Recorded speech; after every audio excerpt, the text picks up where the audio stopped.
Good evening, everybody. This is Professor Mani welcoming you on behalf of the Bombay Management Association. It gives me great pleasure to welcome each one of you to this first ever ESG Conclave, which we have taken up on the BMA digital platform. As many of you are aware, once the lockdown was imminent, BMA swiftly moved on to the digital platform.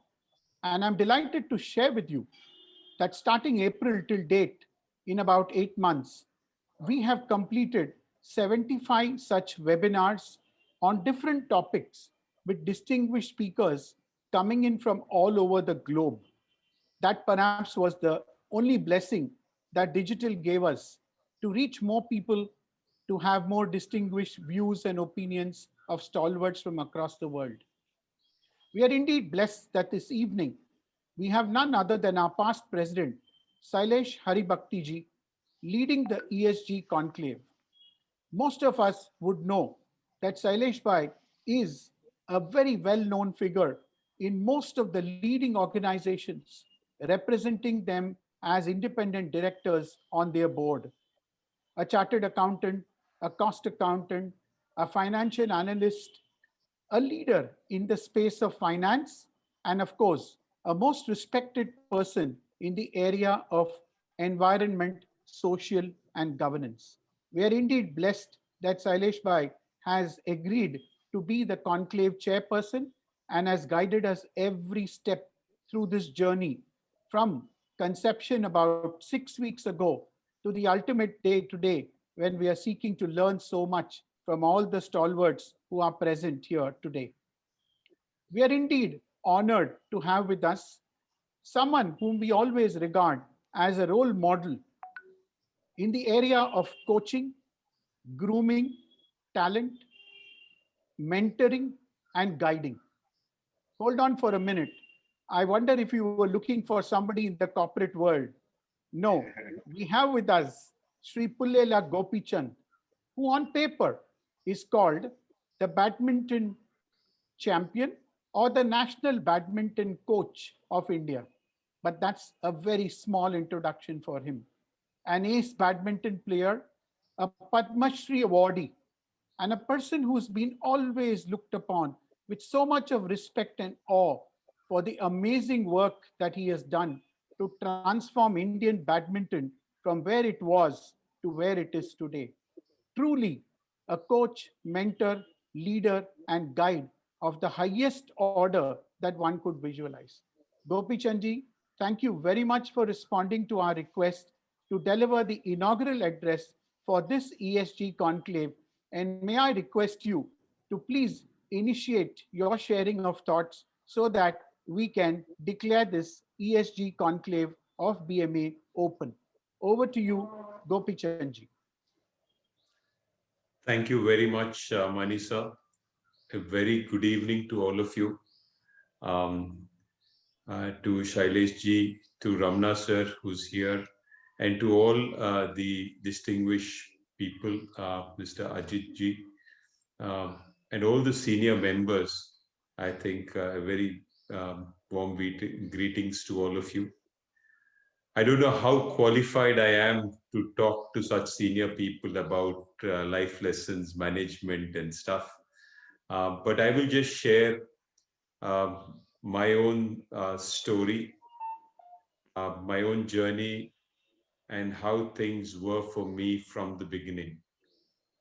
For me, I was very fortunate that I had parents who supported me playing sport at a time when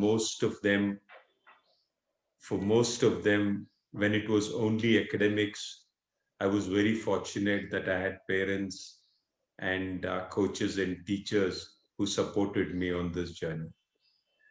It wasn't easy because back then, sport wasn't really regarded as a career.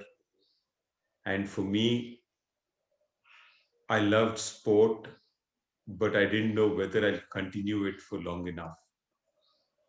But what made it interesting was the fact that I just wanted to be better and better without thinking about what the future holds for me. And that for me was a big plus because I still was doing maths, physics, and chemistry like all other Telugu kids going into school. But for me, badminton was parallelly happening. Luckily for me, I didn't clear my engineering exams in the first attempt. And that's when my parents said, you can play another year of badminton. And if you do well, you can continue playing the sport. Luckily, that year, I went on to play for the country and win the junior nationals. And more importantly, got a job in Tata Steel in Jamshedpur. And that was the beginning of my badminton journey, so to say. For me, directionally, I wanted to be good at the sport, but truly, I didn't know how far my journey would go. For the longest period in my career, I would compete with my fellow players and believe and think that if I worked harder than them, I would achieve success. That was my philosophy. And if they got up at 6 o'clock and got to the stadium to play, I would get up about half an hour early and then ensure that I worked harder than them. With that philosophy, very early in life, I managed to achieve a lot of success. And it was fantastic because I went on from district to state to national to international with that philosophy. Back then, although Prakash sir won the All England in the 80s, we never thought that somebody in the early 90s can replicate it because between him and us, there were many years when we didn't produce many players and we almost lost a connect to Prakash sir. We almost thought that he was God and we cannot replicate what he has done. And for us to get to international was itself a big thing. To actually have a job and settle down was kind of sort of thought of as the most important thing. But for me, the thing which changed was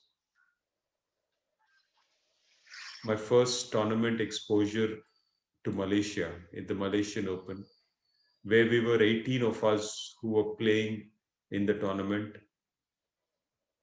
I was the youngest of the group. All of us had lost on the first day in the evening. By evening, all of us had lost.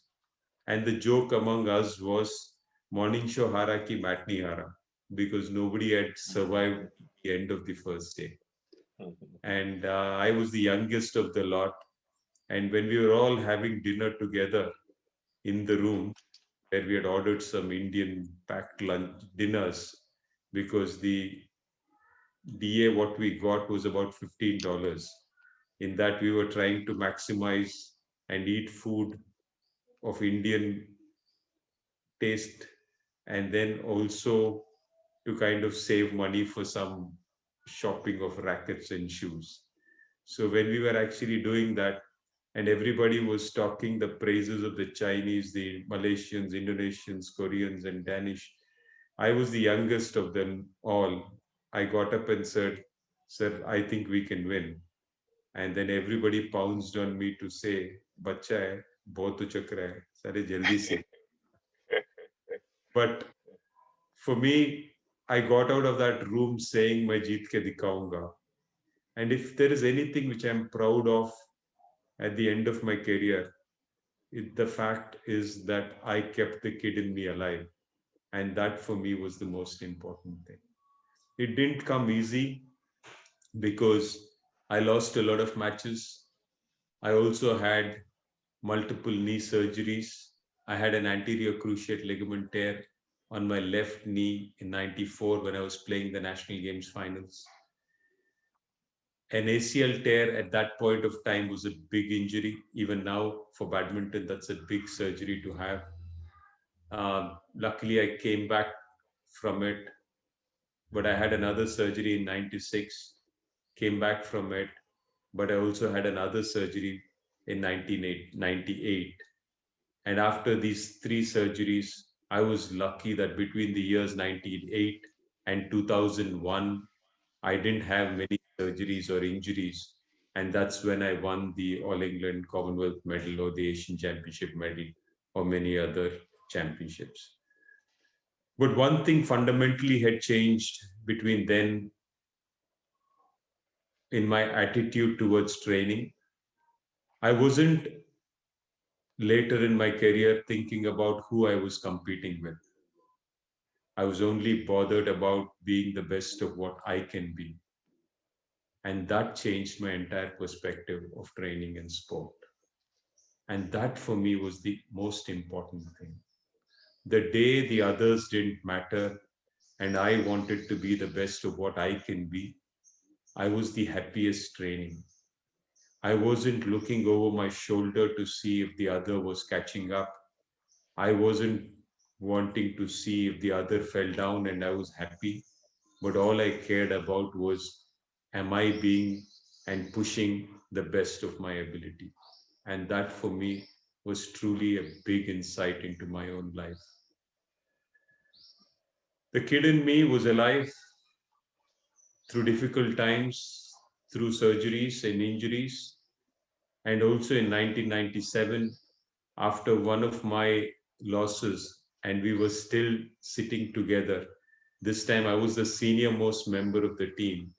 And I was sitting with a bunch of juniors telling them how it is possible to win against the best in the world. And one of the junior most kids got up to say, Sir, आप तो बोल रहे कि भैया आप बोल रहे कि हम जीतेंगे, but लगता नहीं कि हम जीत पाएंगे, क्योंकि आपका तो घुटना 3 बार टूट चुका है और हमें नहीं लगता है कि हमारा कुछ हो पाएगा. I actually walked away from that group and that training center to train on my own separately for the next 3 years. So the intent is very important, the child is very important, and to keep the child alive is very important. And I think that's to stay positive, and if necessary, stay away from people who put you down on this journey is very, very important. For me, work has been of two kinds. One, and which was for me the biggest blessing, is the fact that I loved hard work. I love if people ask me, uh, sport is such of hard work, discipline, sacrifice, determination. But for me, sport was something which I really loved.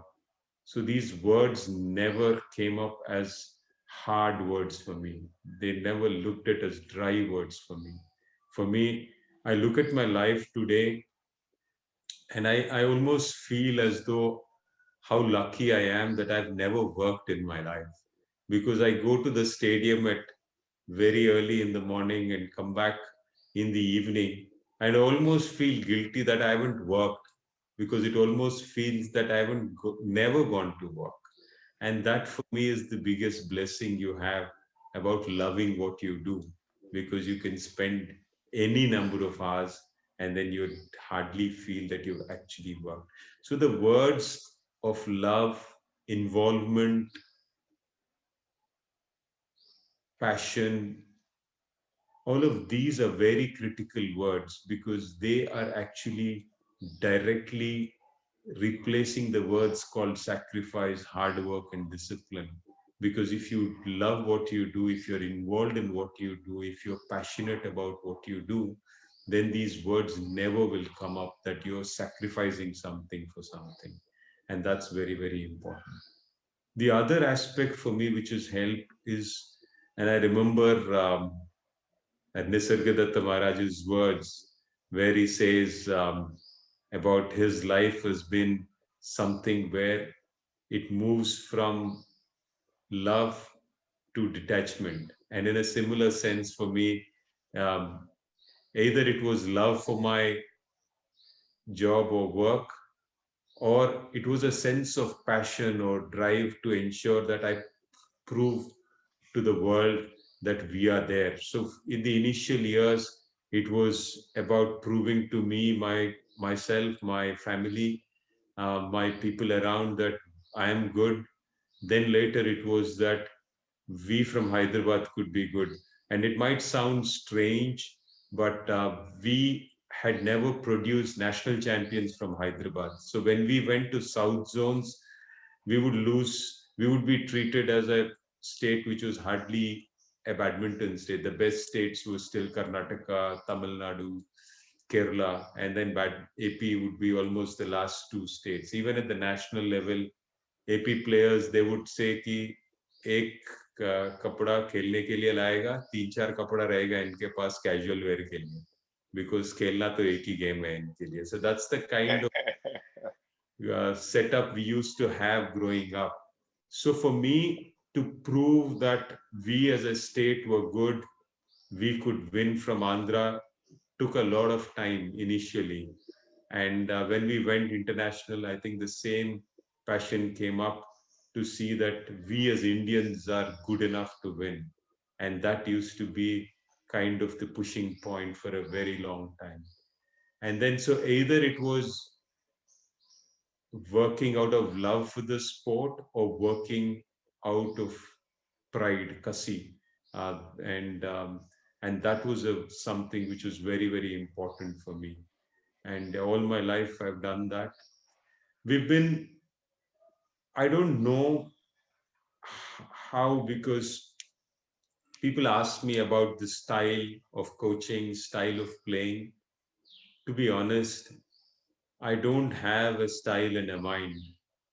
I don't know if when I was playing, I had a particular style of game, but I adopted a game which was important to win at the international level. So if somebody asks me, what is your style? I think whatever is needed is I will do. Later, when I came to coaching, also it was a similar sense. Because for all of us, and it might sound, I don't know if it sounds strange, but all my life, 85 onwards, from the day I started playing um, till now almost, but till at least 2001, 2, we would get up at 5 in the morning and go after matches, and our bodies would hurt, and we would always stay away from movies and parties and food of a particular kind. And we always thought that if we make it big, we will enjoy the rest of our lives. That's what the mindset we had when I was playing. And our typical friend conversations would be that someday I'll make it big. And if I win a big All England or a World Championship or a Olympic, then I'll get up at 8 o'clock in the morning, read a newspaper with coffee, and then go to work at 11 and come back from work at around 2 o'clock and then have an afternoon nap and then play golf in the evening. That's what we thought we will do with life if we make it big. Strangely, it never turned out that way. I got into coaching almost by emotion because back after 2001, I had another surgery on my knee in 2002. This was a right knee surgery, and this was an overuse injury. I never recovered completely from my knee surgeries. And then slowly, I still went to the stadium because that's the only thing which I knew. And if I was good, I would play. If I was hurting in my knees, I would coach. Slowly, the days I coached became more than the days I played. And after a particular tournament where I was coaching and competing, and I won the tournament, the emotion of competing against the students whom I was coaching, and the emotion during a match where the coach in me wanted me to lose, the player in me wanted me to win. It was too much of an emotion to handle. I kind of retired. On that night, I decided that I will never compete again in my life. And that's how in 2004 I stopped playing abruptly. And for me, we started coaching thinking that I will employ coaches and they will do the job for me. But very soon I realized that it wasn't happening the way I wanted it. So my 8 o'clock getting up became 7 and 6 and 5 till players kept adding in.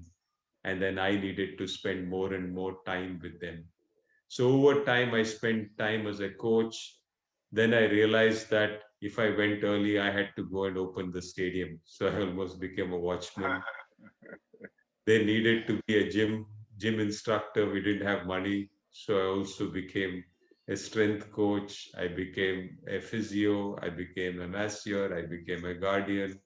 I also had to cook meals sometimes for the kids. So I kind of ended up doing whatever was required.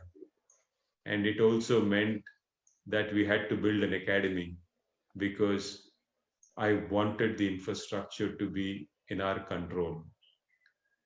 For me, growing up, the biggest challenge was to find simple things. Today, we talk about psychologists, physiologists, sports science, nutrition, all of these kind of things. But back then, we would go to the stadium and we were hoping the watchman comes on time, the coach comes on time, the shuttles are available, the players are available. When you go to the ground, you hope that there's no marriage the previous night. There's We struggled because we would have every election, three months, we would have ballot boxes kept in the stadiums. Every time there used to be a curfew or a religious issue, we would have the CRPF people come and stay in the stadium. So for us, growing up, the challenge is very fundamental. So for me, the reason to build the academy was also because I needed infrastructure in my place. And then it was necessary for us to build or organize tournaments of a next level. So for me, when I look at my own self and the journey, honestly, I don't know if people were to ask me, why did you do this? It just needed to be done. And I wish somebody else was doing it. I would have not done anything. I would have just stayed home and rested. But sometimes when you want to do things and when you find that you have to do it well, then probably you have to go out there and do it. So that's how this whole life journey was for me. We've been very fortunate from the time when I started off my journey in 1991 till now. We've been able to make a transformation in Indian badminton. And whether it's Saina or whether it's the singles players of Shrikant and Pranoy and Kashyap and Guru, Saurav, Samir, or the doubles players of Satvik, Chirag, the doubles players of Ashwini, Jwala, Diju, or today the Sindhu. I think we've been definitely made a mark at international badminton. More importantly, I think today when players go out, they believe that they have a chance to beat the best in the world. That belief is what is there, and hopefully, we've we've made people, parents, children, and many people who invest in the sport to believe that the sport is big. Still, I do believe that there are a lot of challenges, but what we have shown is if you really push yourself, there is things which are possible at the highest level. So I've been able to be lucky that we have players who've been getting these results. And step by step, as we go, we see bigger targets being achieved. And hopefully, in the years to come, we'll have more and more success coming through. Um, I think, Mani sir, I'll just stop here and will be happy uh, to stress or talk about any other things if you want me to. Thank you. Certainly. Thank you very much. Thank Very, you. Thank thank you. you. Thank you so much. I think that was amazingly inspirational, is the only word that comes to my mind. As all of us realize, it is this humility that Gopichand comes with that truly makes him not only a champion, but a champion of champions, because it is his academy, as he mentioned in passing, produced all those great badminton players for India. Though it sounds like a little vote of thanks, I'll be failing in my duty if I don't acknowledge uh, another one of our former presidents of BMA, Dr. P.V. Ramana, for having facilitated us to reach Mr. Gopichand and get him here this evening for the inaugural function. Ramana sir, would you like to make an observation? Just give me a couple of minutes, okay? Yeah. The first time that I met Gopichand, I spent a breakfast with him, and I quote his words. He doesn't play badminton. He doesn't coach sports people. In his words, he says, I am learning the art of building champions. Yeah. Completely different. Fabulous. It's Fabulous. completely different. And I would observe that the journey he has done from being a technical professional, that means a super badminton player, he went on to change the industry itself. He changed the infrastructure, he changed the coaching systems, he changed how government and support organizations think about supporting the sport. And then he proved that believing in yourself and being a proud Indian and being a strong Indian, they're all one and the same. Same. Absolutely. Very true. Very true. Again, you introduced Ajit there just a while ago. He was a technical professional, but he went on to found an organization which will change the industry. Shailesh is sitting in front of us. You think he's a tax advisor? No. Every board he goes to, he changes the governance, he changes the corporate structures, he changes the way the management thinks and acts. All of us have to make these changes from being merely a professional, technical professional, sports professional, finance professional, to be an industry professional. Something beyond that. That means, do you build the future leaders? Do you build the future champions? Gopichand is great because he showed me in an hour sitting in Sheraton in Navi Mumbai how he has done it. And I fell for him. And hats off to him. Thank you, sir. Thank you so much, Ramana sir, for that very inspiring experience that you had with him. Gopichand, I have one or two very interesting questions, and with your permission, I'm going to read out those questions so that we can seek your response.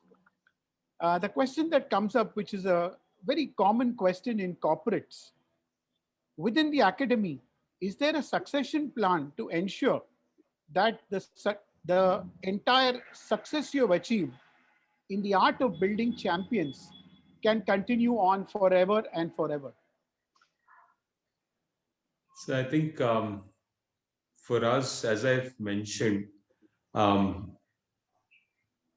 we started off almost in a way. It is as you learn the art, or you learn to make a certain product, and then you do the startup kind of a work where you do all of the work which is required, and then you prove that this is a model which can be successful. But today, as you rightly said, what got us here will not get us there to the next point. So it's very important that we need to adapt and change. It means that the knowledge which we have attained has to transform into lessons which can be taught off broadly to the next generation. And it's also very important that a system is put in place and a culture is put in place which breeds excellence. And as part of this initiative, the idea was that now we know what it takes, because what has happened is when we made the first champion, when I first went to corporates to sponsor badminton, I remember going to many places. I had an ATG exemption, I had a 35 AC, 100% exemption. And people would say that if you get ATG, we'll give you funding. Then I said, okay, got it. Then they said, if you get 100% exemption, we'll give you funding. But strangely, not many of them actually believed in the fact that we can produce champions. So many said, Gopi, good players have not been good coaches. Many also said that Indians can't be great players at badminton. Some said, I don't think badminton has the eyeballs to be a world sport. They said, I went to CSR people, and CSR said, sport is not on our CSR list. Girl child education, sanitation, health, these are the ones which. So really struggle to make these things happen. So one is to actually, I had the belief that we could produce players. To transform it into the next generation by producing players was important. But then when Saina was built, then they said, okay, one Saina, I don't think.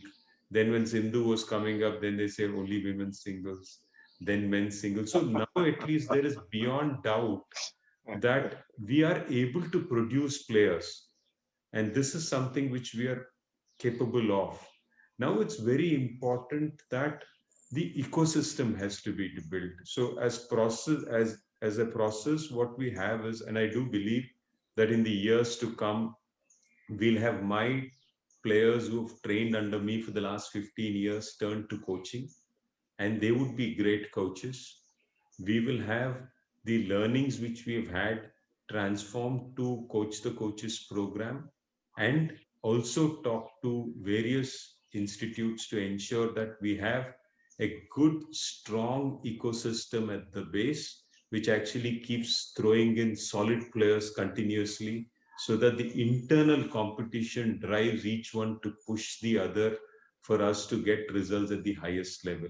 So that's where we are as part of this initiative, whether it's the ITM University's collaborative academy with the Tatas in Raipur, or whether it is the other centers. We are doing another couple of centers in Mizoram and in Orissa, are part of this initiative, along with maybe many other centers which have come across the country, which will produce players, and that internal competition, it will bring us the next generation of champions.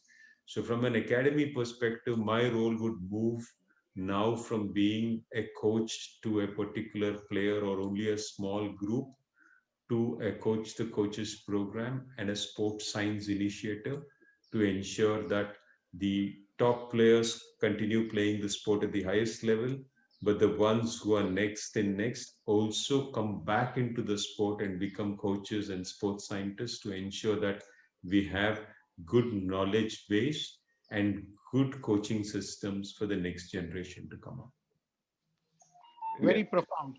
I think it Very really reminds all of us in corporate about what we call train the trainer. And this is Yep. typically what you shared so beautifully. Another very interesting question is, could you share some insights on how you create a mindset of winning in all the people you train? Because you rightly said it's all in the mind. So what are some of the steps you do take? So there are two aspects to it. So one is, might sound strange, because at a time when we all talk about um, uh, having a diversified portfolio, that's what I think a lot of them talk about, risk mitigation. When I look at my own life, and please excuse me if I'll just share what I feel, and I could be totally wrong, so please excuse me for that.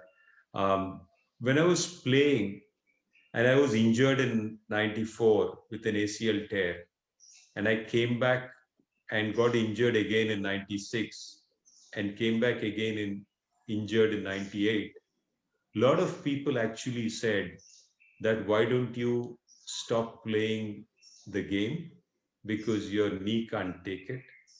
Many people also said, why don't you shift to doubles or play a more relaxed kind of a game, which actually protects your knees and prolongs your career.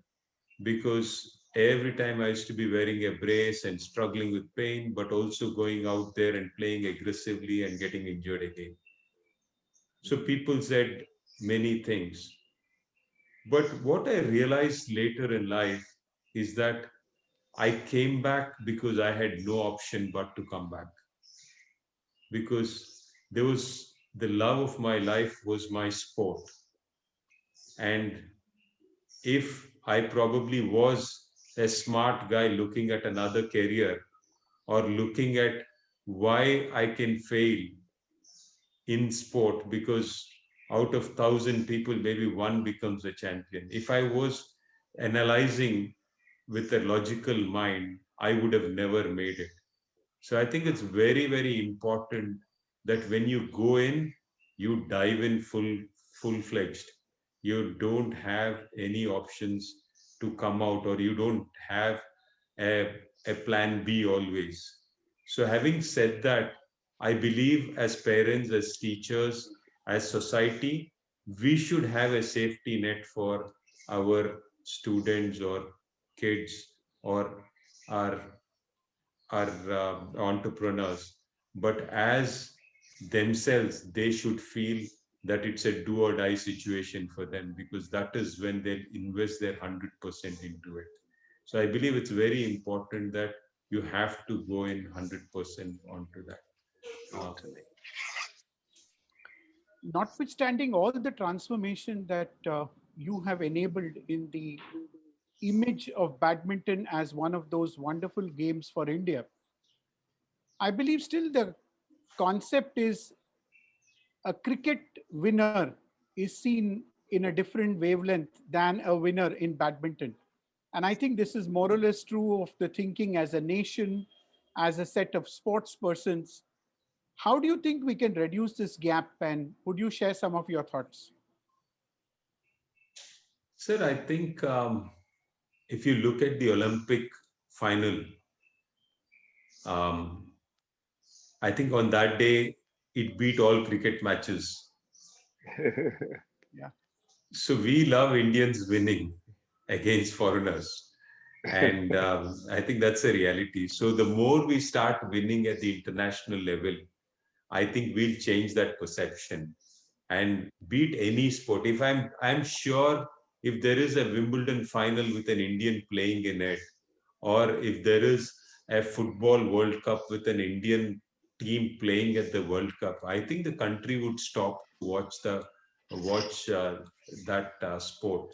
So I think it is something to do with us playing at the highest level and winning. And I think that as a sport, badminton has benefited. And whether it's the World Championship finals or the Olympic finals, I think we've had a massive coverage. And Sindhu today is among one of the highest paid um, athletes in the world. One of the, of course, we can't compare the cricketers, but I think in general we are not far behind. Or at least if you win big in any sport, I think we have a place for them in society, is what I would think it is. Great, sir. It's been so inspiring listening to you. And I think the main takeaway for any one of us sitting out here is you can certainly become successful by helping others become successful. This is something you've demonstrated so beautifully through your career, not by preaching, but actually practicing it. May I request Shailesh Bhai as the Conclave Chairperson to make the concluding remarks for this session, please. Thank you, Professor Mani. I think this has been a scintillating session. Gopichand, what you have done is you have put us back in touch with the fact that we must get human potential fully exploited. The fact that you love the sport came out so beautifully. You gave up everything. You didn't care for your hurting knees, your surgeries, all the things that were against your carrying on, but you carried on. And we find that inspiring.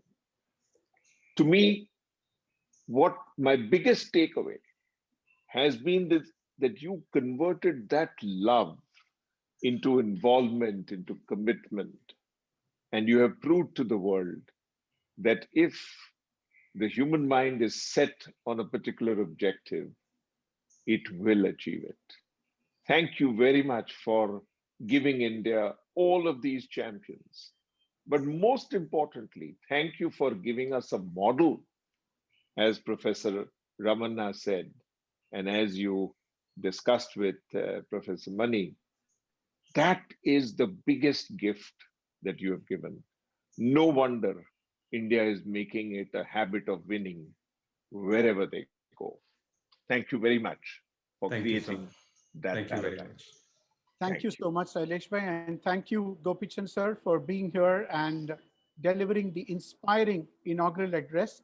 We'd be happy if you can spend a little more time with us and get to hear some of the other stalwarts who are going to grace the occasion starting a couple of minutes from now. The first Sure. in the series, obviously, is our conclave chairperson, Shailesh Haribhakti. I think words fail me as I try to introduce him. Hence, I'm not going to make a serious effort in that direction. But all I'd like to tell you is every board, every corporate board in the country would love to have him, as was mentioned by Dr. Ramana in some other context. And what is more important about Shailesh Bhai is that he is a true champion of ESG. And therefore, it wasn't very difficult for us at BMA to reach across to him as our former past president too, to lead this conclave for us. Shailesh Bhai, thank you once again on behalf of all the participants. And I must place on record, we have 218 people present in this meeting today, which is an all-time high for any conclave that we have held on the digital platform in the last 8 months. So kudos to you, Shailesh Bhai, for getting this record in place for BMA.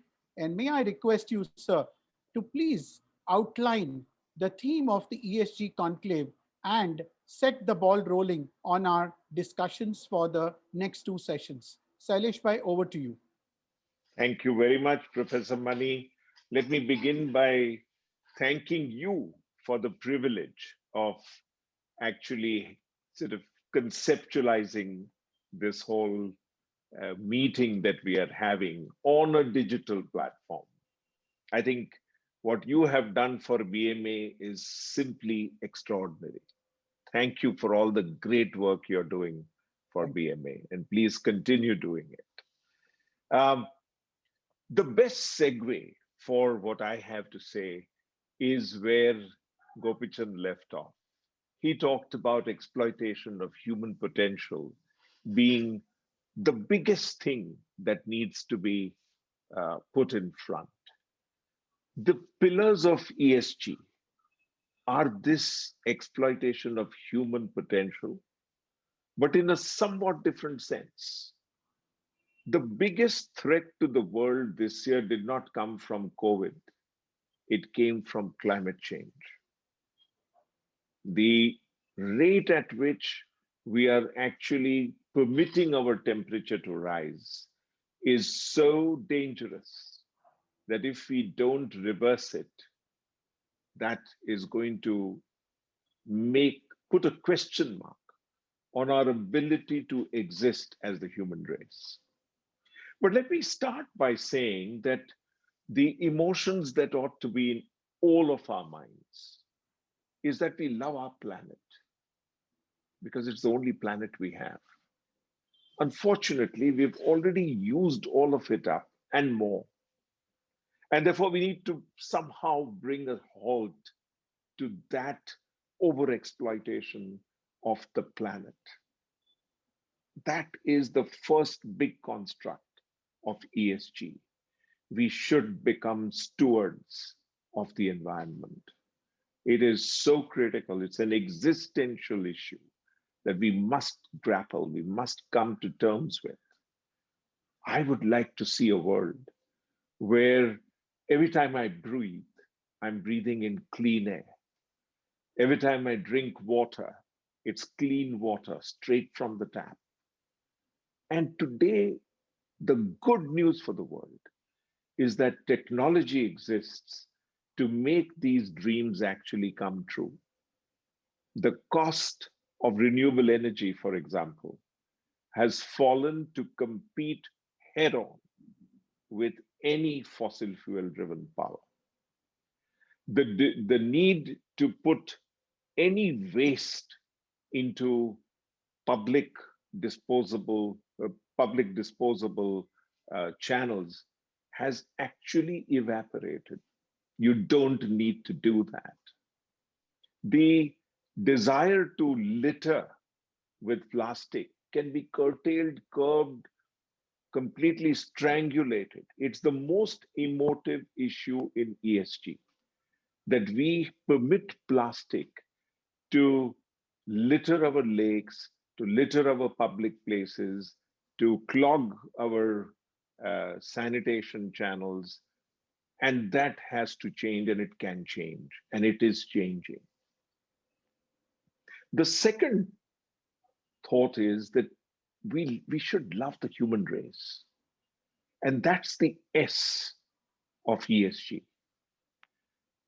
We have to become socially responsible. So what were the three things that great leaders of the world wanted to happen during COVID to their people? What is the message that Jamie Dimon gave to JP Morgan? He said three things, very simple. Please take care, protect your employees from this pandemic. 2, make sure that you support your entire supply chain. Make sure that that continues to be in existence and flourishes. And third, and perhaps most importantly, do as much as you can for your community, for your external world, that will make you feel that you have done something that shows you to be socially responsible. But let's take a very immediate issue. We're going to listen to people who head the function in Ambuja Cement. One of the things that Ambuja Cement did in a spectacular way, and I think this is an example of demonstrated social responsibility, is to make people feel safer coming to their workplace than they felt in their own homes. And I think this was done out of a spirit, a true spirit of wanting to be socially responsible. Because medical help, support on the personal hygiene front, all of this was enabled. And this is what made sure that energy got focused and the best productivity from the people was available. So ESG is not at all a cost that gets added on because it's nice to do or because suddenly the world has come up with good things to do. Unless it is integrated back into the core strategy of the corporation, you're not going to see the outcomes that we all desire and we all want to take care of. And today we'll hear the outstanding work that the Mahindra Group has done. We're very fortunate to have Anirban here with us to walk us through how RISE has become a symbol of actually achieving what Gopichand said, the actual realization of human potential. If the human beings rise, if society rises, profits and everything else will follow. Take Ajit.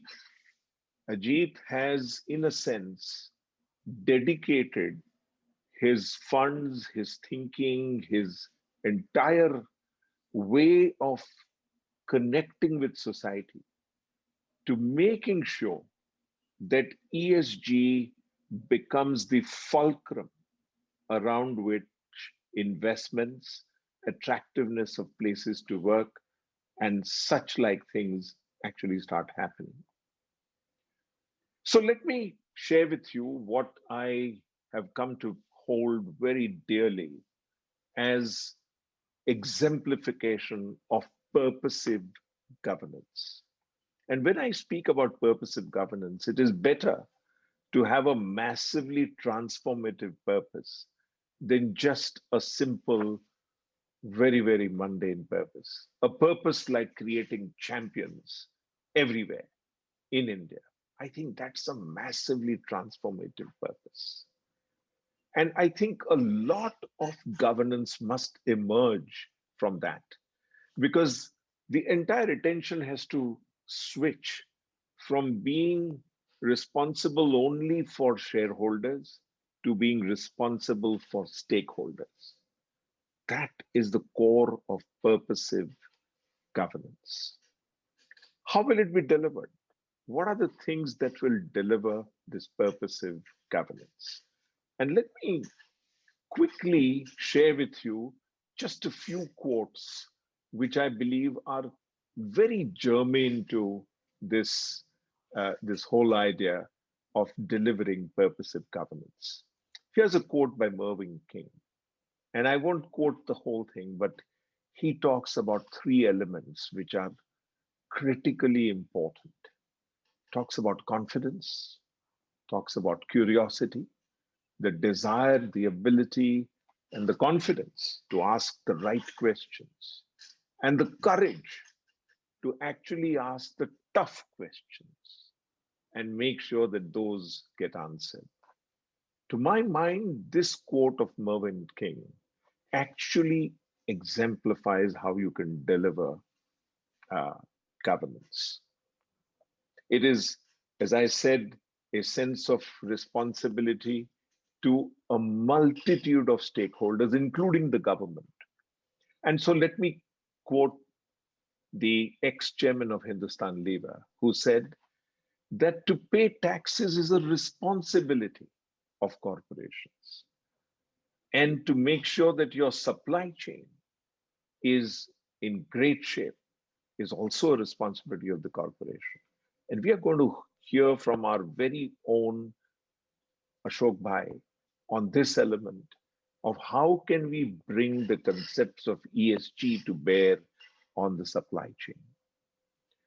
So ladies and gentlemen, we have the makings of a wonderful 2 sessions which will focus all our minds on how can we get to be stewards of the environment, be socially responsible, and have purposive governance. But to do that, you need to subsume the 17 SDGs which the UN gave us in 2015 and expect us to implement them by 2030.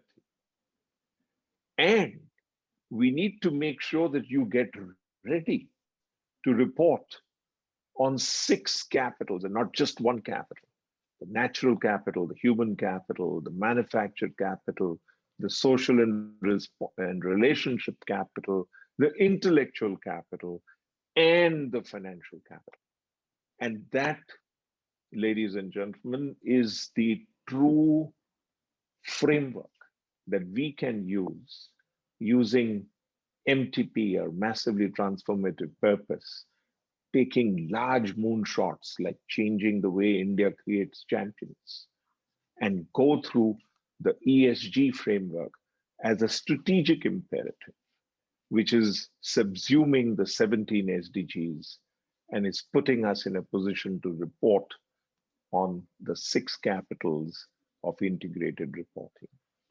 That is the sum and substance of what we wish to discuss in the next 2 sessions, to bring home to you practically these extremely desirable and eminently used concepts of ESG. Thank you very much. Thank you so much, sir, for setting the perspective in such a comprehensive and a very focused manner. I'm sure that the distinguished panel of speakers whom you have identified for us are going to present a wealth of experience for us to learn and emulate in time to come.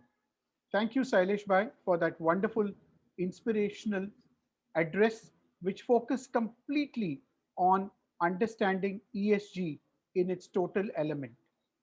As I mentioned to you, we are indeed delighted that we have around 230 participants already and more coming in, just confirming how seriously India and corporate India has taken to ESG as one of the most important things that we need to focus upon. We are particularly delighted and honored to have in our midst Mr. Sameer Jain, Vice Chairperson, Bennett Coleman and Company, always popularly known as the Times of India. As they say, our mornings begin with the Times of India. Thank you, Sameerji, for being here with us. We are indeed honored by your presence. On that note, as suggested by Shailesh Bhai, we will begin our first session. That is to focus on sustainability, the corporate view. Shailesh Bhai did mention to you that we have some wonderful experience sharing that is coming up from leading organizations like Ambuja and Mahindra. And we have stalwarts from there who are going to lead this discussion. I'd like to tell you this most important thing about the panel, which consists of the President CSR and Sustainability of Ambuja Cements, Pearl Tiwari, along with Sanjay Singh, who handles environment and sustainability for Ambuja Cements, and Anirban Ghosh, who is the Chief Sustainability Officer for Mahindra and Mahindra. Let me happily tell you that between the three of them, we are talking of a wealth of over 50 years of experience in the field of sustainability environment. Such is the wealth of knowledge that they are going to bring to this platform. Each one of them has spent more than a decade in this respective domain in their organizations, leading the transformation and making a difference to their own company and making it one of the most respected brands and ensuring that ESG is a key to transformation of their own organizations. May I request that Shailesh Bhai anchor this session where we have these three stalwarts. They have been with us for quite some time now since we began. I welcome each one of you on behalf of the Bombay Management Association. Thank you so much for your gracious presence and your desire to share knowledge with us. Over to you, Shailesh Bhai. Thank you very much, Professor Mani. Without much further ado, let me first request Pearl to share with us her passion, complete dedication.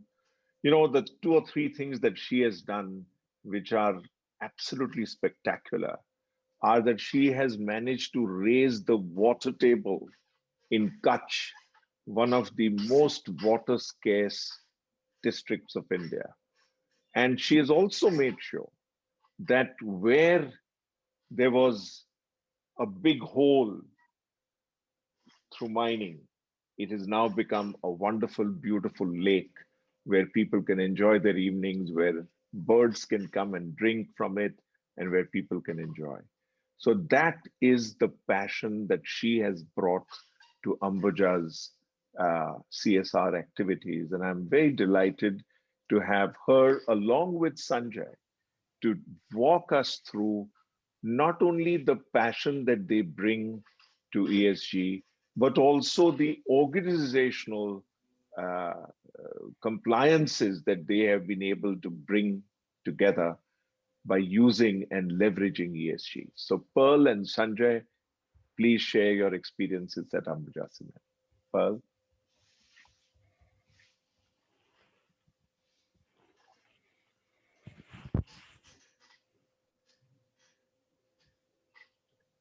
Just unmute yourself. Yeah. So good evening. And first of all, thank you so much to BMA for having given us this privilege. I would fail if I did not say a special thank you to you, Shailesh Bhai, for these warm words that you are always so positive about, and to Professor Mani for having extended this invitation to us. And we indeed consider it our privilege to be sitting here amidst so many of you, talking to you about our story on sustainability and CSR. As already explained, I represent Ambuja Cements, which is when it started over 30 years ago. Of course, we belong to the cement manufacturing sector, a sector which had a perception that we dig holes, as Shailesh Bhai said, in the ground, do a whole lot of mining, take a whole lot of natural resource in limestone, and we emit a lot of dust. This is the perception that one had of a cement company when we started this company about 30 years ago. We greatly pride ourselves that we were a company which had both the concept of sustainability and corporate social responsibility in our DNA from day one, from inception. That was not the time that many in the corporates were really using these buzzwords of sustainability and CSR. But our company, Ambuja Cements, has set several benchmarks, whether it is from the dust emissions, where we started with the glass bag house as a huge equipment, or whether it was transportation on the sea route, which was an extremely environmentally friendly manner of transporting cement across the bay from Gujarat to Mumbai, or whether it is our CSR leadership, which we are very proud of, which has actually given us our water positivity status. And along with Sanjay, my colleague, I work very closely with the sustainability core team, which has today in the last several years brought us up to the top 5 in the Dow Jones Sustainability Index, the only company which has been able to achieve that in India. And in fact has been invited also to be in that index. So, but I am going to focus my journey on CSR or the CSR journey of Ambuja, and Sanjay will then take on with some of the other areas which are more to do with the environment and energy issues. We really do our CSR through a foundation which we set up again over 27, 28 years ago, called the Ambuja Cement Foundation, which we thought was a smart way to really control what we really wanted to do in corporate responsibility around our manufacturing sites. Our only objective really was that we wanted to bring prosperity to the host community, just as we grew our business in our manufacturing sites. And of course, you would all know that our manufacturing sites are in very, very rural geographies. So even if we talk about rural Maharashtra and we say, let's say Chandrapur, we are talking about being 60 kilometers away from the Chandrapur district place. So we are in the interiors because that's where we get our permissions to mine. And that's the community which is usually the last leg and the last to be really brought into the gamut of development in India. This was our sole purpose. And we realized early on that the model is actually a very simple model, because what is it that the society, the people around want? And what is it that we want as a company? Very often it is the same things. We both wanted access to the natural resources. We both wanted access to clean water. We both wanted access to clean air, access to good employment, and so on and so forth. And that's how the foundation was meant to do this bridge work, which dealt with its own set of skilled professionals who knew how to understand rural India and talk to rural people, and also bridge this gap with making the company understand what would be the right thing for us to do. So it's really, if I were to think about what we've done along the way, it was our approach that I think was our USP, where besides doing needs assessment and understanding that, there's need to talk to rural people. They have a lot of traditional wisdom out there. And if we can marry our technical and managerial expertise with some of the wisdom that already exists, we can actually make them party to this whole process of development. And that, I think, again, people's participation has been something that we focused on over the last 25, 30 years. But more importantly, I would say in the last 10, 15 years, we started focusing on what we call people's institutions. So it wasn't enough to only make people participate. We needed to, if we were doing a project on water, create a group of people from the community and build their capacities to manage. So they would be the water user association, or they would be the watershed committee, or they would be, if it was health, the health committee of the village, or the village development committee, or over a period of time, while we worked with farmers, we now have farmer producer companies, or we have women not just in SHGs, but in large federations. So these were large organizations which were put together, and a lot of investment was put behind building their capacity to really be able to then understand what we were doing, participate, scale and replicate along that area, and make this sustainable to that whole region. And I think this has what has really made it tick. So some of the thrust areas that we saw in rural India, which we have kind of done in different degrees depending on which region we are working in, are water. And as Shailesh Bhai rightly said, in our first plant in Saurashtra and Gujarat, this is coastal area. I remember in the early days, we had this a very old man today, an old man then, Balu Bhai, who kept telling us that there's so much salinity here. Not only do we have any cropping, but we have more salt in our water than we have in our food. And this is something that we realized needed to be tackled immediately. Salinity ingress was a huge problem there. And we realized that if we did not tackle that, there was no drinking water. So all the women did was walked 5 to 6 kilometers every day to ferry water for themselves and for their cattle, family and cattle. So which means she had to go up and down at least 3, 4 times a day, 5, 6 kilometers. So the whole day was lost doing just that. So between addressing salinity there, and of course, as we moved on to other regions, we are in arid Rajasthan, we are in the Himalayas. So each region has its own different challenges in water. We've modeled our water projects, and today we've done very, very good quality in situ water harvesting in those places, which today has made us proudly, over a period of time, not just reduce our water consumption inside the fence, but work on water harvesting and actually grow the entire water table. In our first projects, we today have the water table which has risen as much as 36 to 40 feet. And the result of that is that today we are an 8 times water positive company. So water was something that we really had to address, not just from the salinity angle, but from the drinking water angle. As I mentioned, one person told us about water salinity. There was a lady, Hansaben, who's still one of our leaders in the federation, who kept saying, I mean, I educated myself, but all I'm doing is walking and ferrying water. Or we had in Rajasthan, Chen Singh, who had said,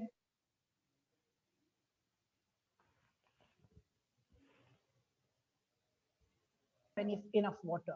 And if we use up the water we have for the little bit of cropping we want to do, then there'll be nothing left to drink. So water has been a flagship for us, and we've done a lot of work on that. And we do believe that in rural India, where there are water scarce communities, if you do not address water, you are not able to address prosperity eventually. So this was a big one. As we worked on water, we realized that the agricultural community needed to be addressed, because we were working on the supply side of water, but what about demand? What if they just pull all that water out by using diesel pumps? So we had to bring in micro irrigation. And so we also realized that for a company like Ambuja, which otherwise is a very capital intensive company, we needed to bring in this whole angle of livelihoods through agriculture. So we work with today about 210,000 farmers directly, looking at all kinds of things: better cotton, system for rice intensification, multi-cropping, organic farming, all kinds of things. And then we also brought in skill training for the youth about 10, 12 years ago. So today we have about 65,000 people that have been trained and placed in jobs. And of course, then there was the social part, which was health, education, working with women, as I already mentioned. But all of it through these committees I talked about. So while in health, we were addressing maternal and child wealth, we had frontline Sakhis we'd created.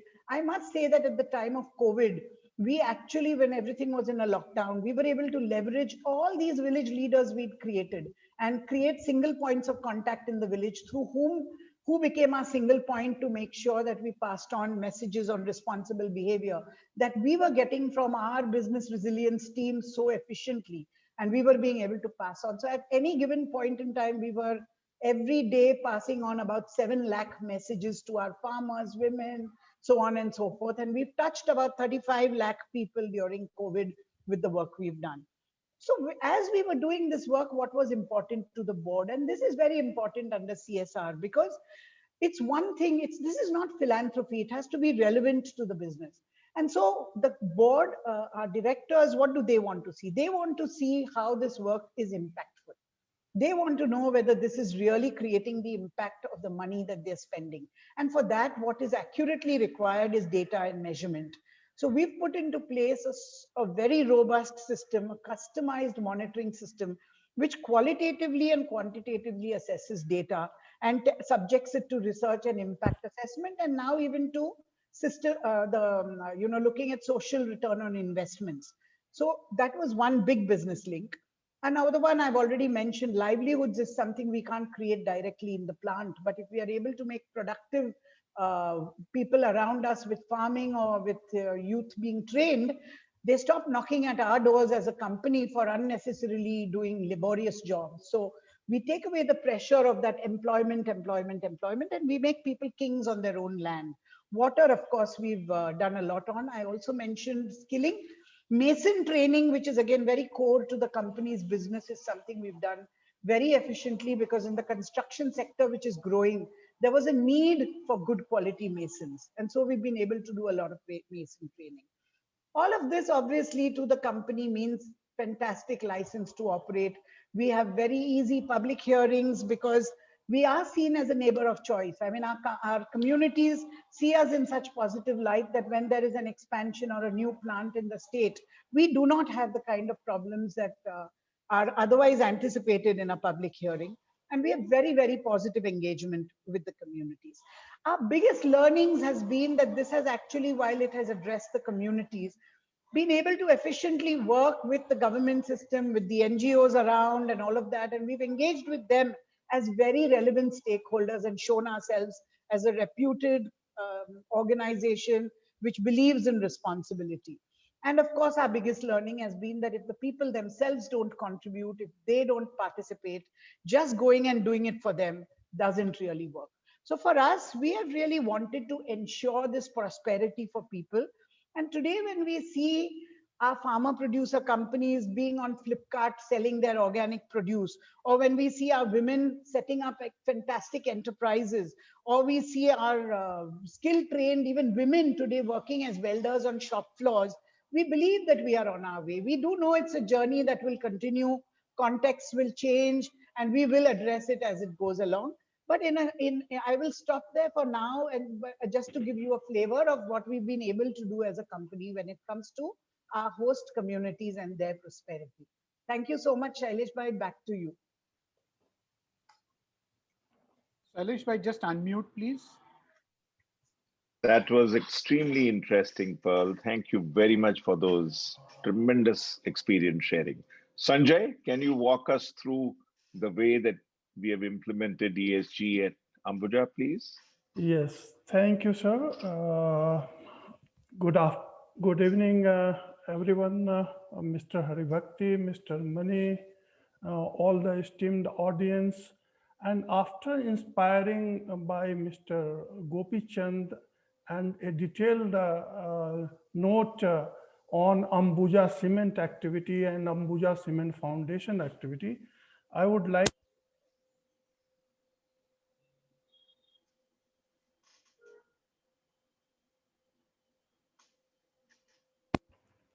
Sanjay, we've lost your audio. Hello. Yeah, now it's back. Yes, Sanjay, now you're back. Yeah, sorry that my camera is not starting. Good evening, everyone. So after inspiring words by Mr. Gopichand and also by Ambuja Cement Foundation and Ambuja activity as detailed by Madam Paul Tiwari, what Mr. Gopichand has given, that vision, intent, and zeal, and probably we were fortunate to have our founders and chairman checking into ESG as at a higher footing in our company. So the first check dam was built in 1992.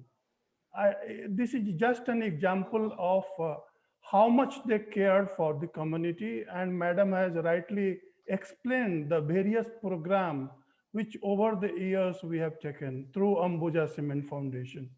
Sustainability is a way of life, and it has evolved over the number of years at Ambuja.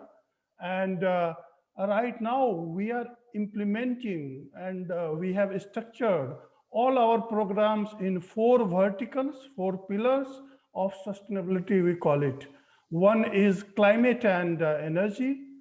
Second is circular economy, which fits so much well into the businesses.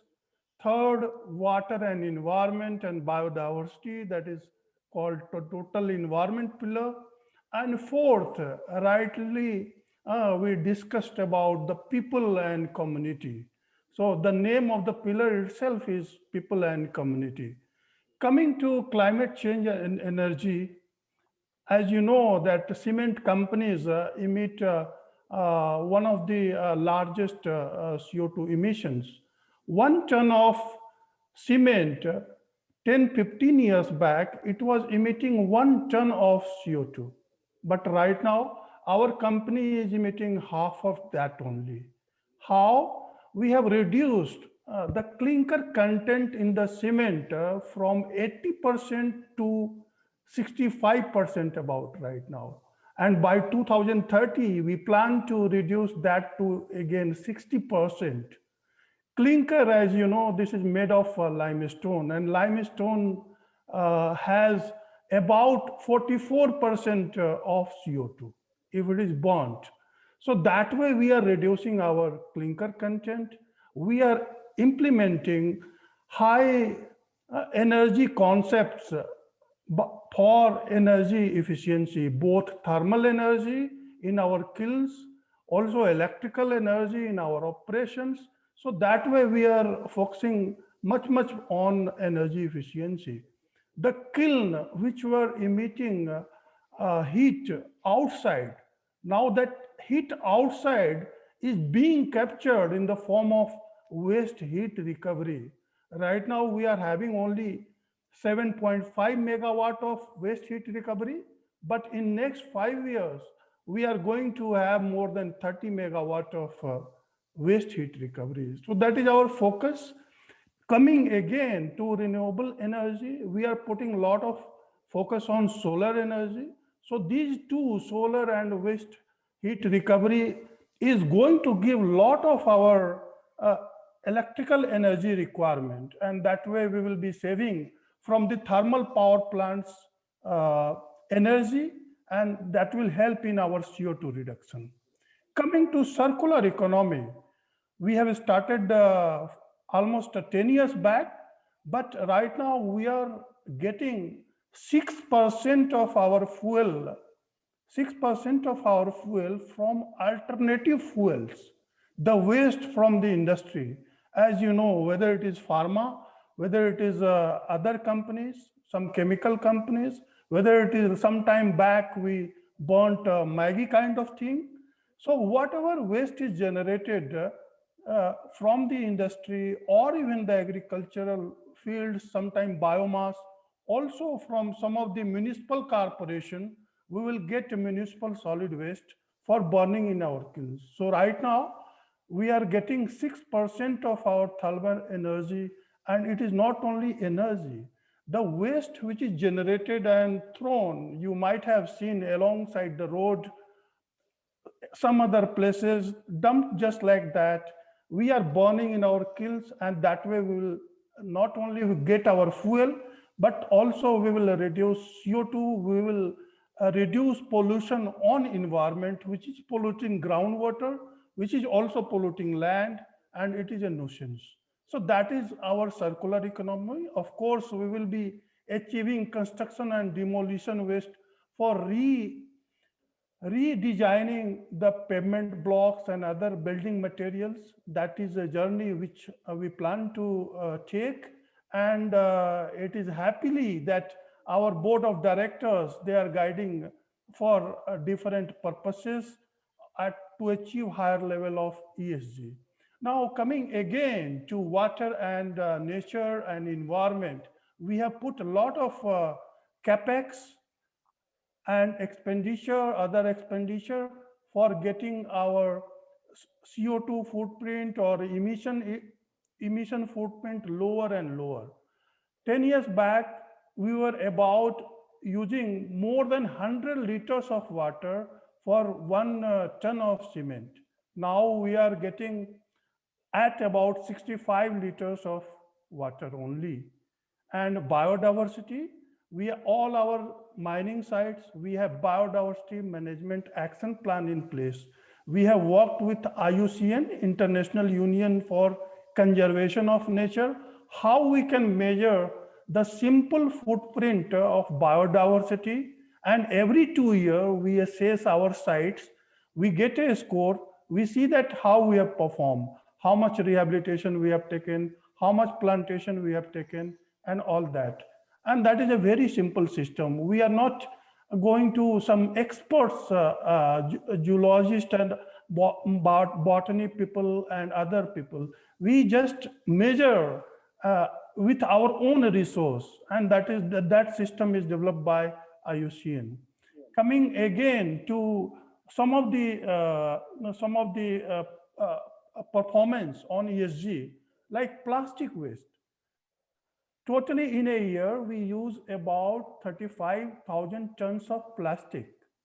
But as a social responsibility, we are collecting waste from the different industry, plastic waste from different industry. The waste which may be going to either landfill or which will be separately required to be incinerated by some other industry, that we are taking and we are almost 3 times water plastic negative company. It means that we are burning in our kiln about 95,000 tons of plastic in our kiln. Last year we burnt, and that is going to continue. And that is a type of circular economy we are going to adopt. Coming again to the water part. Water part, madam has explained very well. We have got a lot of rainwater harvesting, groundwater recharges. The new regulation which has come from the Central Groundwater Board, that requires companies to do groundwater recharge and also harvesting. And if they do, they get up to 50% of the rebate on charges.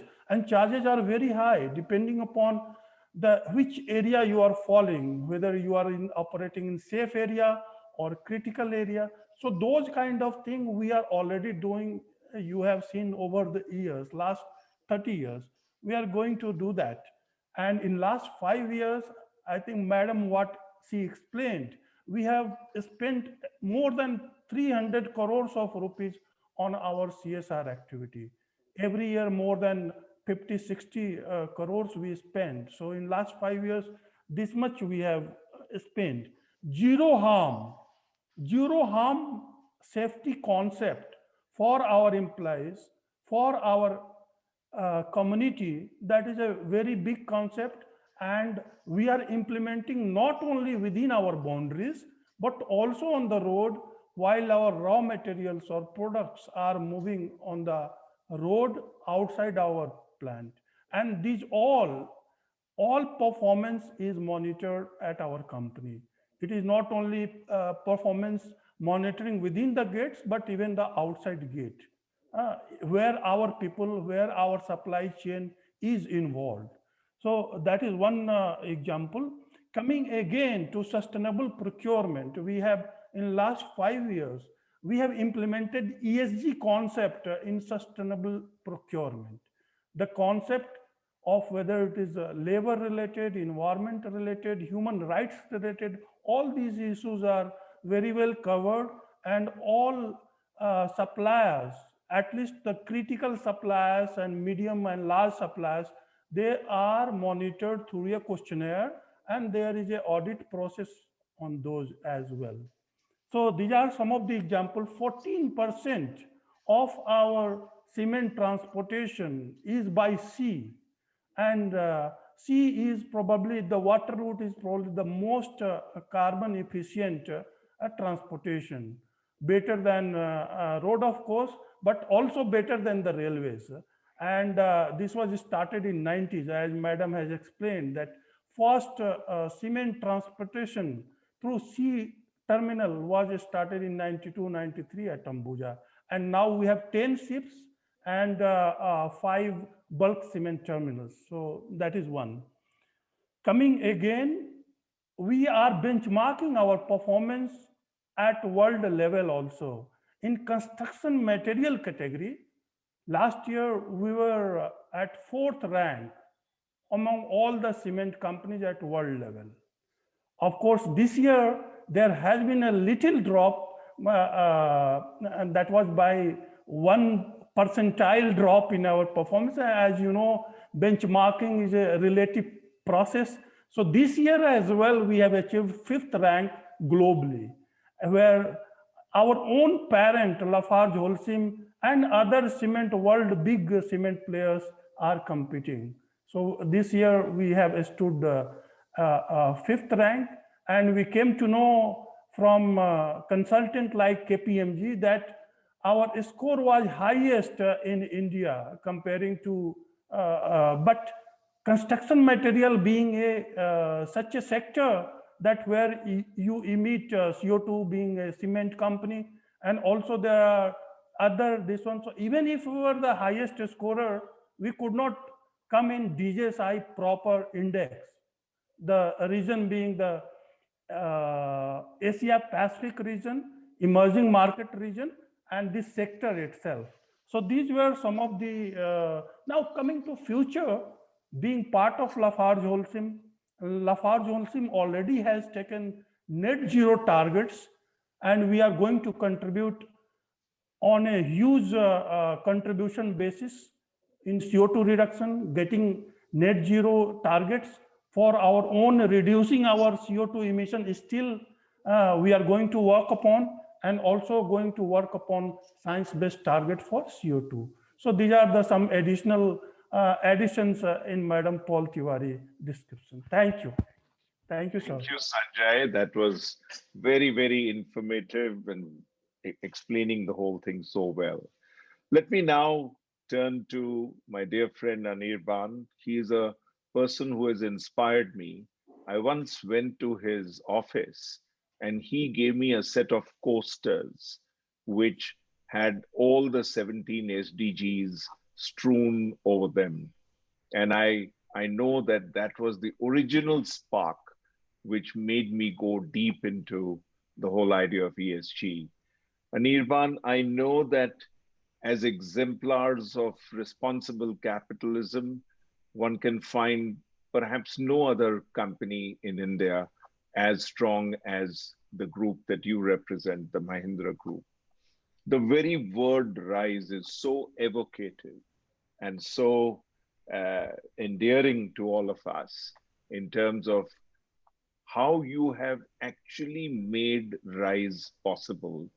And I've seen it at very close quarters, particularly at the center that the group has built near Delhi, which is purely dedicated to environmental research.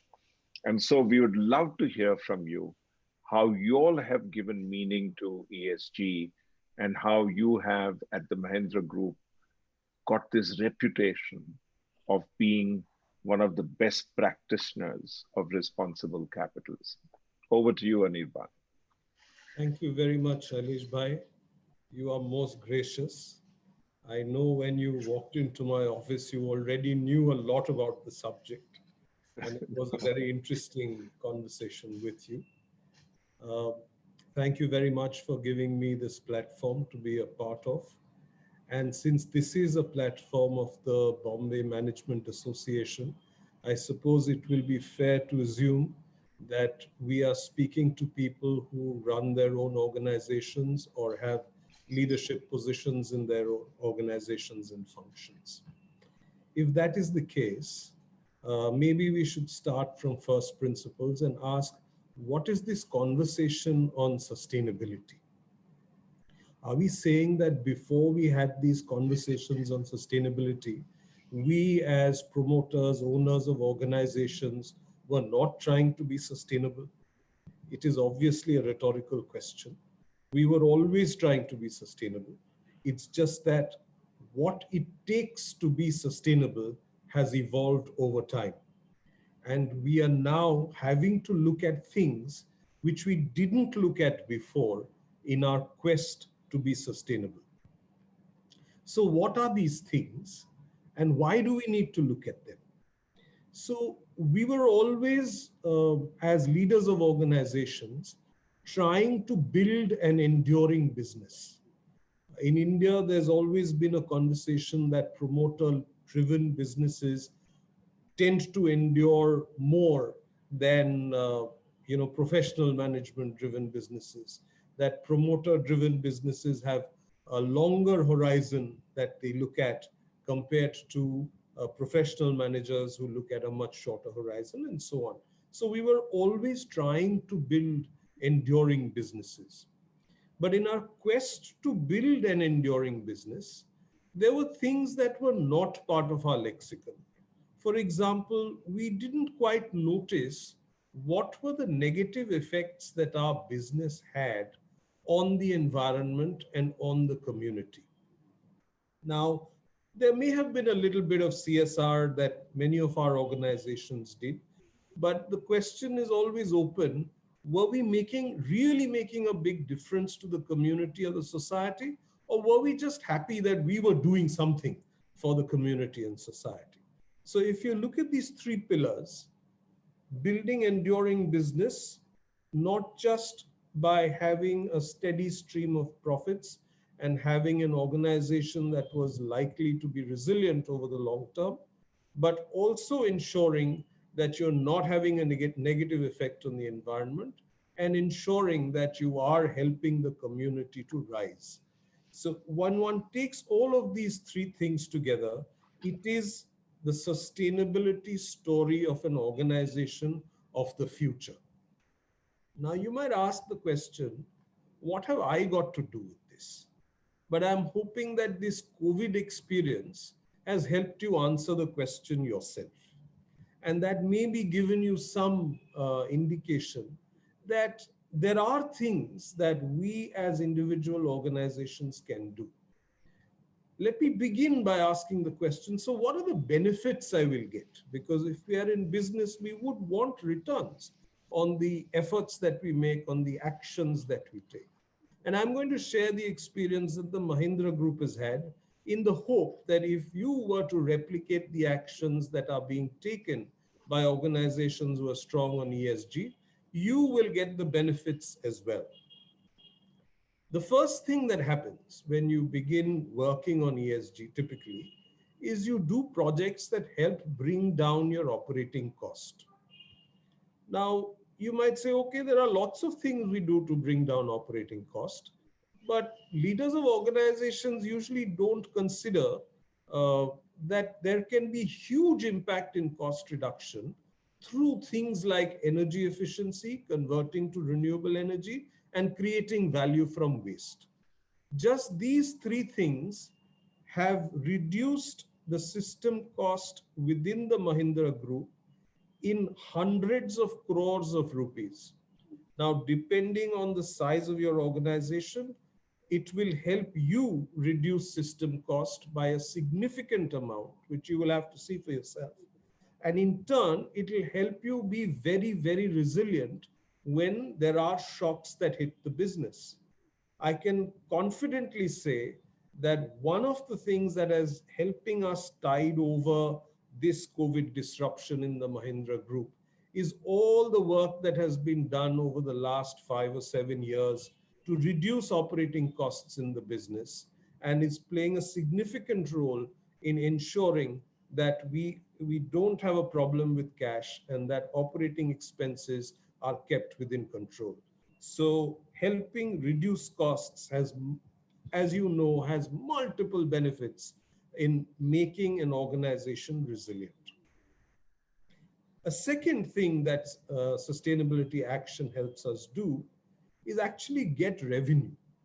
Now, if you are in the supply chain of an OEM and you wish to expand your business, especially if you wish to go to an OEM in a European country or in America, you will find that they will be asking you questions on, are you practicing ESG? Today, it is actually very easy to be a company to break into Europe or a company to break into America if you have strong ESG practices. And I'm saying this because one of our smallest companies, which was in the steel business, it was not only a small company inside Mahindra, it is a very small company in the steel industry. But it is one of the very few companies in India which could very easily get into the supply chain of BMW simply because of the ESG practices that it had. So this is one way in which you can actually grow revenue. But this is not the only way. You might even discover that some of the things which you threw away as waste can be repurposed for a new revenue stream. So I've given you the thought, I'll leave you with an example. We have a steel processing business. When they cut the sheets of steel, as my boss calls it, a tailoring business, just like a tailor cuts cloth, this business cuts steel. And then you have leftover bits of steel. So this would be sold as scrap like in any other business. But then we discovered through our program on ensuring no waste to landfill, that these steel bits could actually be used to build transformer cores. And the business now has a new revenue stream by building transformer cores from the same steel which it was using to service the needs of, say, the white goods sector. So we've talked about reducing cost, we've talked about growing revenue, two big parts of your P&L. Now let me go into another area which ESG actions help us manage, and that is the area of risk. You know, if you look at our risk registers, the items on the risk register come from risks that are very historical. I mean, we've been dealing with it for a very long time. But there are new risks that our businesses are facing thanks to climate change. I mean, who on earth ever imagined a year-long disruption to business through something which, I mean, it's not as if it hasn't occurred before, but it has had local effects. But here's one that has had a worldwide effect. So ESG actions actually help you deal with risks which climate change is throwing at us if you take cognizance of the risk and deal with the risk to the extent that you can. You might even find that you will have to work with a wider group of stakeholders or even competitors to deal with risks which you can't deal with alone. But if you're conscious of the risk, that action can be taken. If you're not conscious of the risk, then when it does hit you, you will all suffer. Let me take one example. There's been extensive conversation on water today already. Many of our businesses are in industrial development clusters, which means they are, near each other in one area. Whenever there is water shortage, the first cut happens to industry. Now, the cost of water may not be too much compared to your revenue, but what is the cost of shutting down production for one day? I'm not asking for more days, just one day. If you think that cost is too much, you will find that the cost of ensuring water security is probably much lower than that. And I mentioned industrial clusters because it is a fantastic way of working together and ensuring that the entire industrial cluster becomes water secure, because it is very difficult to be water secure if you have small campuses. If you're fortunate to have large campuses like some of our campuses are, or the campuses of Ambuja Cement is, maybe you will be able to harness enough water to run your campus without going to the municipal corporation. But if you have a small campus, you're in an industrial development cluster, by all means, you can work together and ensure that not only is the industrial development cluster water secure, but the neighboring villages are also likely to be water secure because of the scale of your work. So that's one example of how ESG actions can help manage business risk.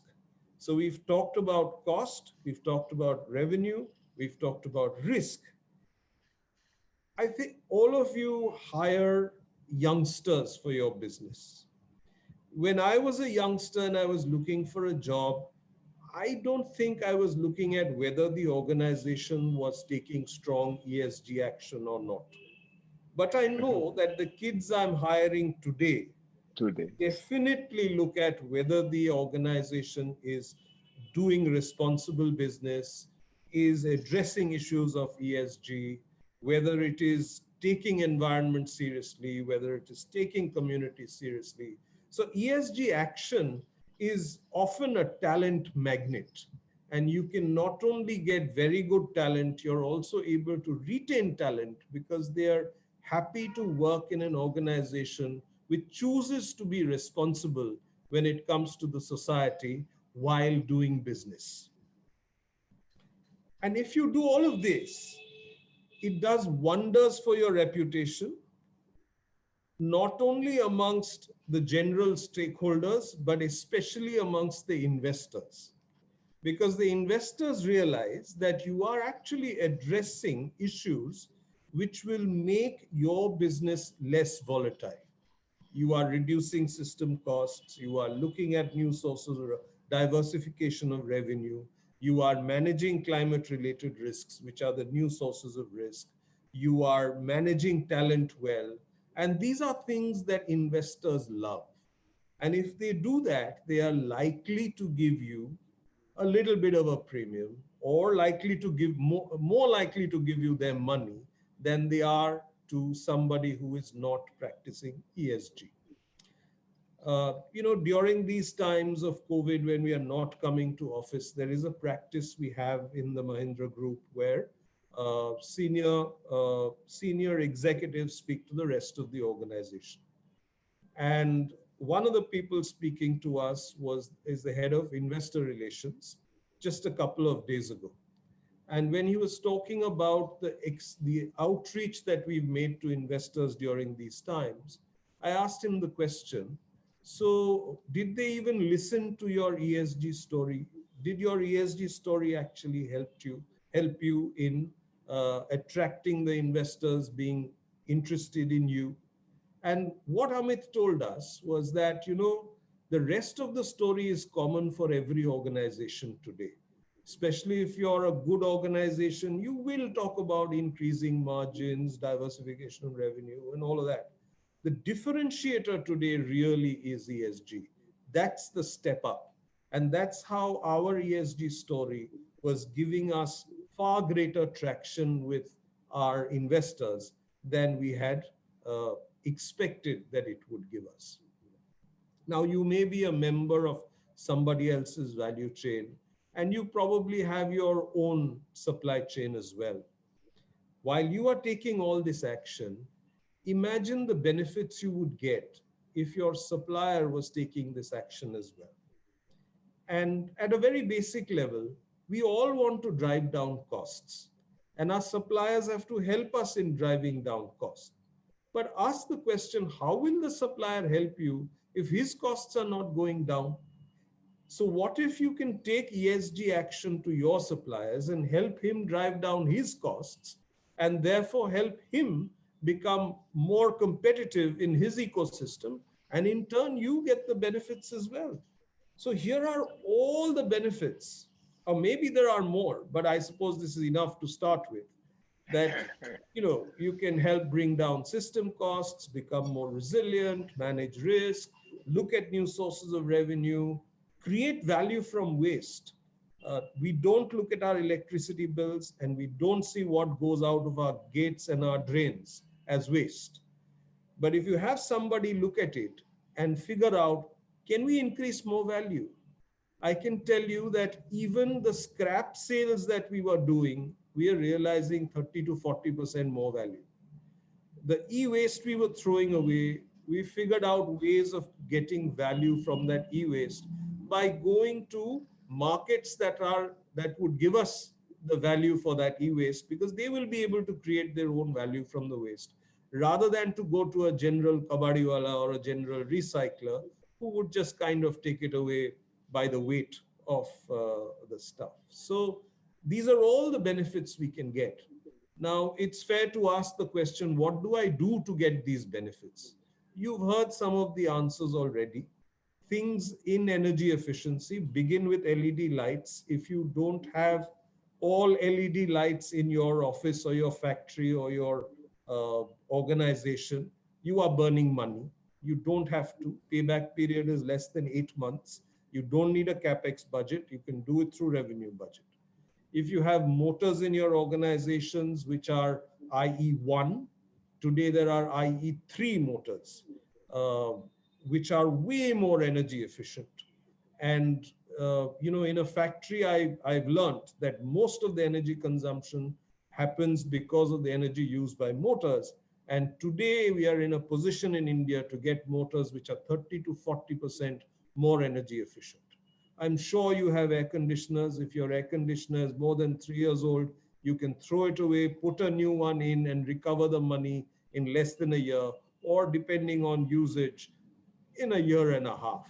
So all these are just examples of things you can do. In most of our factories, we typically have one process where heat is generated and thrown away as waste, and another process where we are burning something or the other to heat up something else, more usually water or something else. There is no reason to waste energy. Connect the two. Heat recovery is doing wonderful things within our factory in terms of increasing energy efficiency. And one of our businesses, by doing things like this and many more, has actually doubled energy productivity in a period of 4 years' time. The international organization had given us 25 years to do it, but my colleagues turned it around and completed doubling of energy productivity in just a period of 4 years' time. And they're not even stopping. So while we are making vehicles today with half the energy than we did 7 or 8 years ago, I have no doubt in my mind that in another 5 years' time, that the amount of energy we require to build a vehicle might become half of what we are using today, which means we'll be at 25% of what we were using maybe 15 or 16 years ago. These things have huge impact. So energy efficiency, if you haven't started, great place to start. Renewable energy costs less than regular energy. Depending on where you're located and what the policy allows you to do, you can just cut your electricity bill by 30% very, very easily, only through renewable energy. If you also cut it by another 30% because of energy efficiency, you'll get a cumulative effect on the energy costs that your business is incurring. This is something that Ambuja Cement has done very, very well, as have other cement companies in our country. But you and I can do the same thing that the cement companies have done and get the benefit for ourselves. So I could go on and on with examples like this, but let me quickly share with you a framework that we use within the business, which, and I have been carefully listening to everybody, has elements of everything that has been said in the conversation so far. It talks about the definition of sustainability and the various areas of action. So let me quickly try to share is sharing allowed? Oh, yes. Yeah. Okay, so let me see whether you can see this. Is it visible now? Yes, it is. Okay, so this is Mahindra's sustainability framework. Look at the definition on top. It is about building enduring businesses, which all of us did as long as we've been in business, but by rejuvenating the environment and enabling stakeholders to rise. Sanjay was talking about the elements of sustainability, environmental sustainability in Ambuja. You will find it in the middle pillar titled Planet, also titled Rejuvenating the Environment. So these are the various kinds of actions that you can do. Every one of them has a return on investment for the business, and none of them are an additional cost on the business. And today, if you don't have the capex to invest, there are other companies who are willing to come in, invest it for you, and you can pay them back through your savings. The column on the left is about people, is about enabling stakeholders to rise. The first bit is about people within the organization. The middle bit is about CSR and the external community. And you've heard how wonderfully that can be done from Pearl. And the third bit is very interesting. It's about getting people like you, me, and our colleagues to inculcate sustainability in our lives, not just at home, but also at our place of work, because only then does ESG action get ingrained into each one of us, and we do it without thinking. The column on the right deals with issues related to profit. So growing green revenue, which is businesses like, let's say, micro irrigation, businesses like recycling of automobiles, of energy efficient appliances, waste to energy, or any source of revenue which you obtain by doing things which are great for the climate or great for the planet would fall into growing green revenue. The rest of it is fairly self-explanatory in the column on profit. These are things that we have to do to grow green revenue, rejuvenate the environment, and enable stakeholders to rise. Let me stop there, and thank you once again for giving me the opportunity to be with you today. I hope you've got something to take away and do within your organization from the conversations that we've had so far. Thank you very much. Thank you so much, Anirban. That was extraordinary, absolutely stunning. Every aspect of you seems to cry out for ESG. I can only add some wind behind your sails when I share the experience of Larsen & Toubro Finance. We were about to get a disbursement from IFC Washington when the tough question of whether you are ESG compliant was asked. And fortunately, because we could say yes, the disbursement happened. But the condition is that we will make sure that that ESG framework or the ESG concept goes all the way down to all our borrowers. And that is the big challenge that is now coming from institutional action. South Africa, last month, as we are aware, has mandated that no pension fund, no mutual fund, no public distributor of money will do any disbursement without an ESG diligence. On the positive side, Vanguard's ETF, which is an ESG ETF, touched $1 trillion in assets under the ETF's management. And I'm sure that that becomes a segue to what Ajit has to tell us about how the investment community of the world and how the people of the world, Anirban mentioned it a little bit, but I'm sure Ajit will take us further down that journey, are going to influence the adoption of ESG even more strongly than we have already seen. But Anirban, that was absolutely fantastic. Thank you very much. Ajit, over to you. Sir, we do permit, since we have just about 5 minutes, there are two interesting questions in the chat box for Anirban and Pearl. I think it will be worthwhile to discuss them before we hand over to the next panel. Extremely grateful to the panelists that this is perhaps one of the first conferences or conclaves where we didn't have to remind you that the time was running out. So sincerely appreciate the desire to be so punctual and yet cover all the aspects with so much of clarity. A common question to Anirban and to Pearl, and I'd love to have both your responses.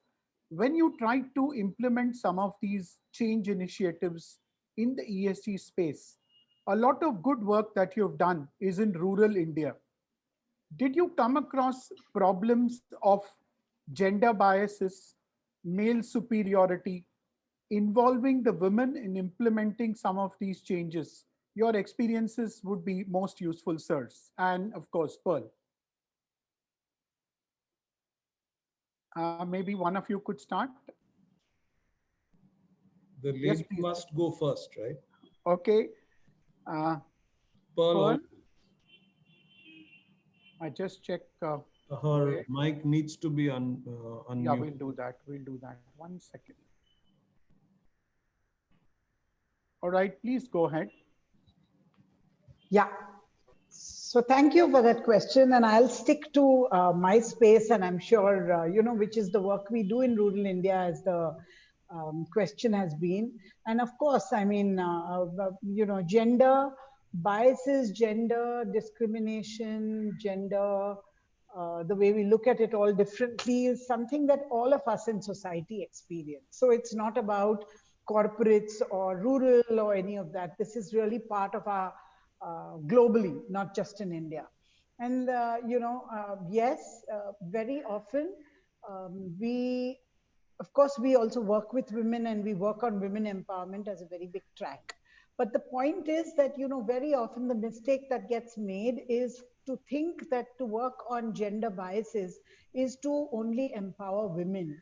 We have to get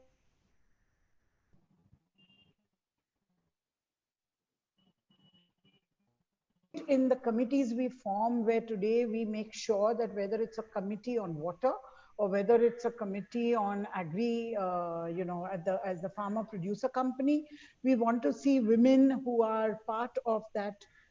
So agriculturists or those who are actively, every woman really is active in water, be in that committee. And yes, there has been a lot of resistance in the earlier years because men would laugh it off and say, oh, but what use would she be in this group? But over a period of time, that empowerment, that space of giving people, equal status to sit down does change the discourse. And today I must say that even in our, there is a lot of high aspirations among the young women in rural India. We're seeing about 43% in the last year of all the trained, all those who came in for training and skill training in our centers were women.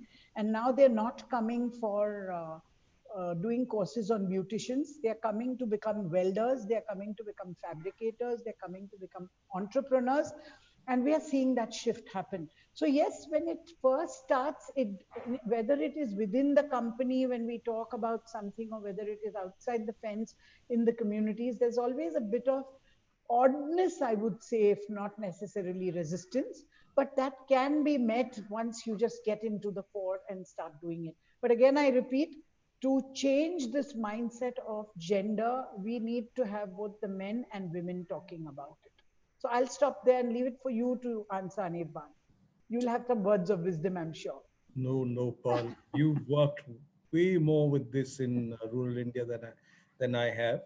What I can definitely say is that these issues exist. We all know that they exist.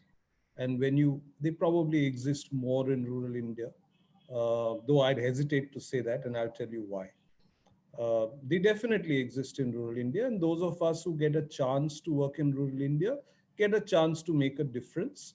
And if the project is well done, you may enable a lady to go from Parda to Panchayat head, and that will be a success story for the project. Hopefully, there will be many more success stories going forward in future. It can be done, and it is being done in many places. But the reason why I said I hesitate to say that it is more in rural India, because of something I've discovered yesterday. I don't know whether it is shown up in your social media, uh, but I've discovered that the first member of the faculty of the Indian Institute of Management, Ahmedabad, where I come from, and I think Shailesh Bhai does too, was a lady. And this is something that I spent 5 years on that campus as a doctoral student. I never heard about. And I know that colleagues of mine who went to the institute maybe 7, 8, 10 years before me, because I spent a lot of time working before going there, had never heard of the lady either. When we talked about institution building in IIM Ahmedabad, we talked about Ravi Mathai, we talked about Dr. Tandon, we talked about Vikram Sarabhai, but we never talked about Kamla Chaudhary. And I know Kamla Chaudhary's story is being written about in LinkedIn today.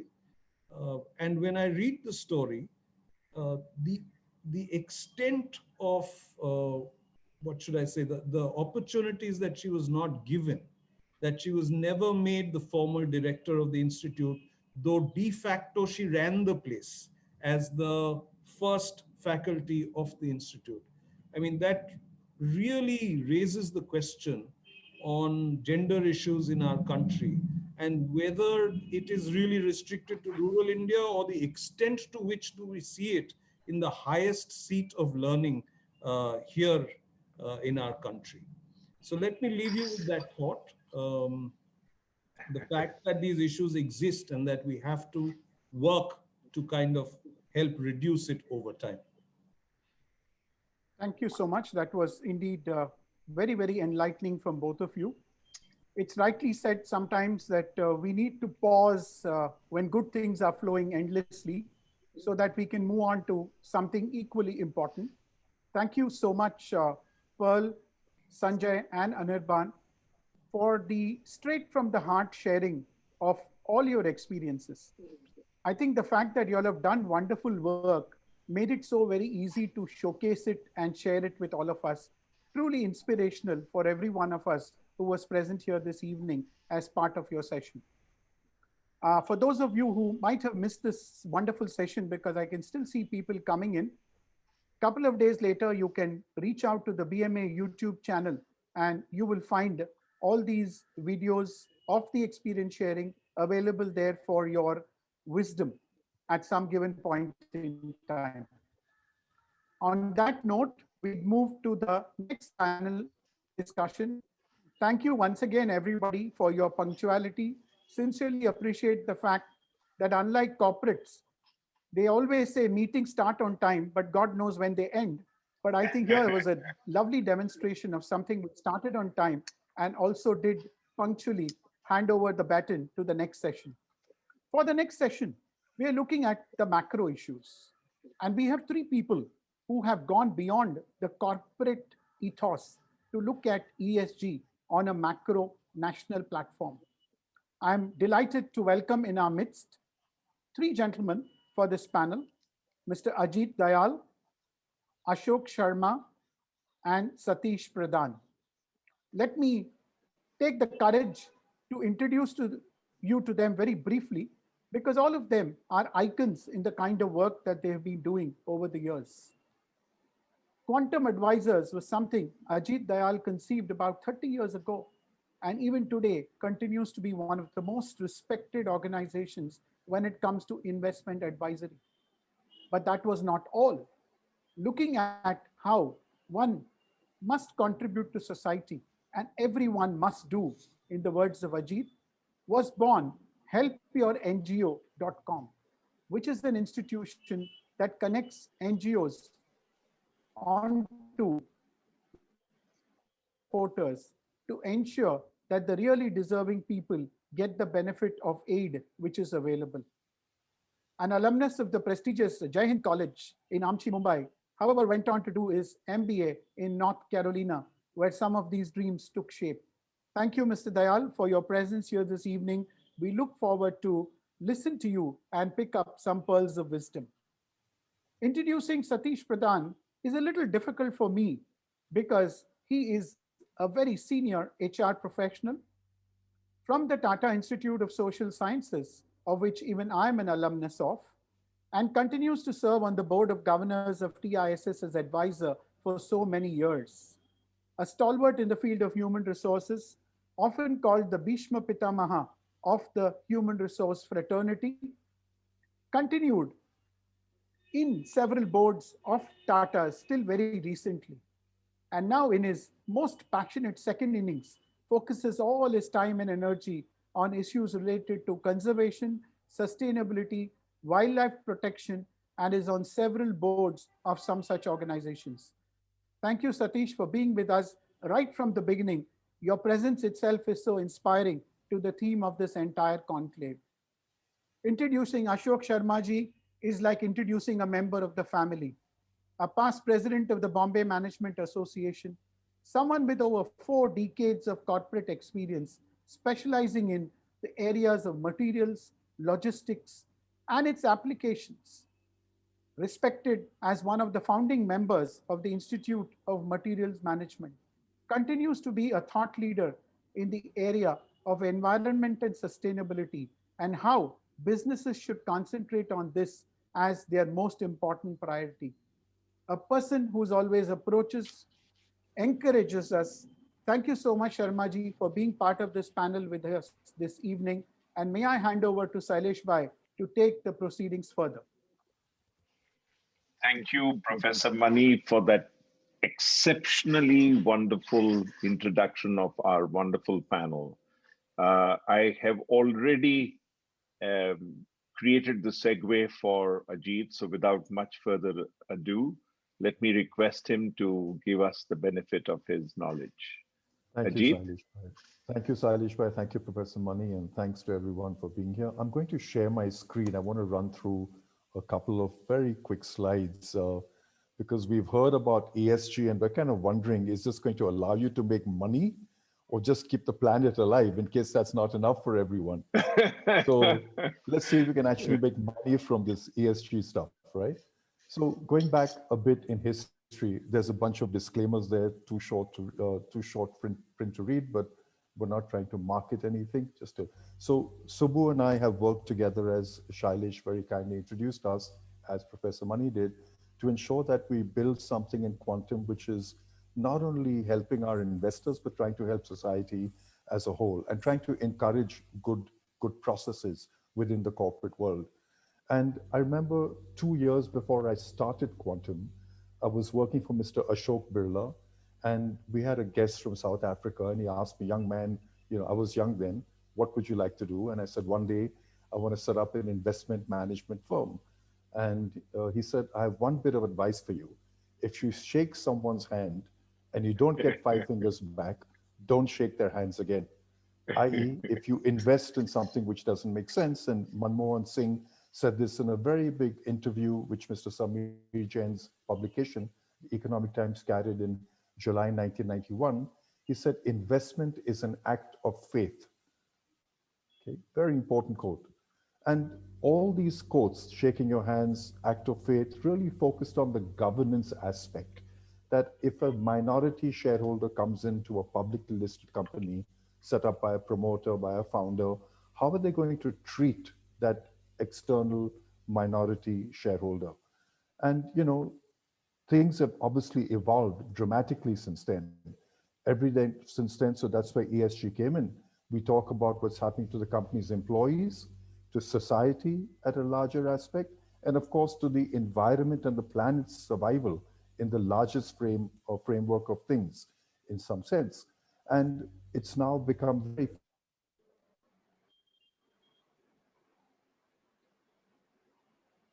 society next, and profit is effectively third. So this is the new triple bottom line that corporates have to focus on, and every, including government policy making, has to start focusing on planet, people, and then the profit. And in our own, as a firm in our own evolution, we began with something in 1996, very naively called the integrity screen, which is what again is now called governance. And in 2014, after seeing what's happening in the world and recognizing a dramatic shift around us, we started building this ESG framework within the quantum team, having our own databases, not relying on third-party sources, but doing it all, internally. And over the last, few decades of the integrity screen and ESG, we've had a lot of issues with a lot of companies. We're not very, very popular, when we go out to meet companies. They're kind of worrying, like, what are we going to get upset about next? So whether it's automobile, construction, financials, along, we have Ambuja over here. And I remember that Ambuja showcased to us, I think in the 1990s, that in their cement factory, they could have a rose garden, i.e. the air is clean. And I remember, we went to Tata Steel plant in 1990, in the 1990s in Jamshedpur, and they said, you know what, you can actually drink water from our tap and not die, right? So that's probably the only place in India where you can drink, water from the tap and not fall sick after that. So obviously there were enough companies that did worry about what's happening around them. And we took that into our process. So we don't just do the desk research of looking at annual reports. The team of analysts at Quantum, they go out, they meet suppliers, they meet the company, of course, they visit factories, they try to get a sense of what's actually there in that whole chain. And we have to meet these companies every 6 months, of course. Now, because of COVID, things have moved to a Zoom world and a little difficult to cross-check with multiple suppliers, in the resource chain and what's happening, but we try our best in the environment that we are today. And has this really, resulted in two separate products from our side on the equity side? So when we have a client, whether it's a large pension or a retail investor from Quantum Mutual Fund, we have the values fund, which we've had now since 2006 for the Indian investors and since 2000 for international investors. And in that valuation, how a company makes money, its PE ratio compared to the peer, etc., is the key driver. But there's got to be a minimum ESG score to make it to the portfolio. What we did, we took that on its head on the right side. And about a year and a half ago, we launched a fund in India and now being launched internationally, just where we look at the ESG score. We don't care about the valuation. We don't care about price to earnings ratio, price to cash flow. We want to know how good the company is on ESG. And the higher the score, the better the ESG, the higher the weight in the portfolio. So we've completely turned it around, saying we don't care about the money. We first care about the planet, and we want to know about the ESG impact of that company and how's that done. And, so when the rubber meets the road, as they say, as the expression goes, the performance of the Quantum India ESG Fund, again, it's only a year and a half, so it's a very, very short track record, relatively speaking, is given a 17.9% rate of return, which is better than the MSCI has an India ESG Leaders Index that they created a couple of years ago that gives 17.6%. And then, of course, the NSE has their own 100 ESG index, and there's a MSCI General India Index, and there's a BSE 30 index. And look at our own value fund. Now, of course, value as an investment style is out of favor. But just look at that gap between the discipline of looking at pure profit and valuation and the discipline of looking at just ESG. It's a short-term comparison, but there's a big gap. And this is despite the fact that Quantum as a company and for its clients has not held Reliance shares. In fact, we've not owned a Reliance stock since 1996, nor have we owned SR and Sterlite and a few others.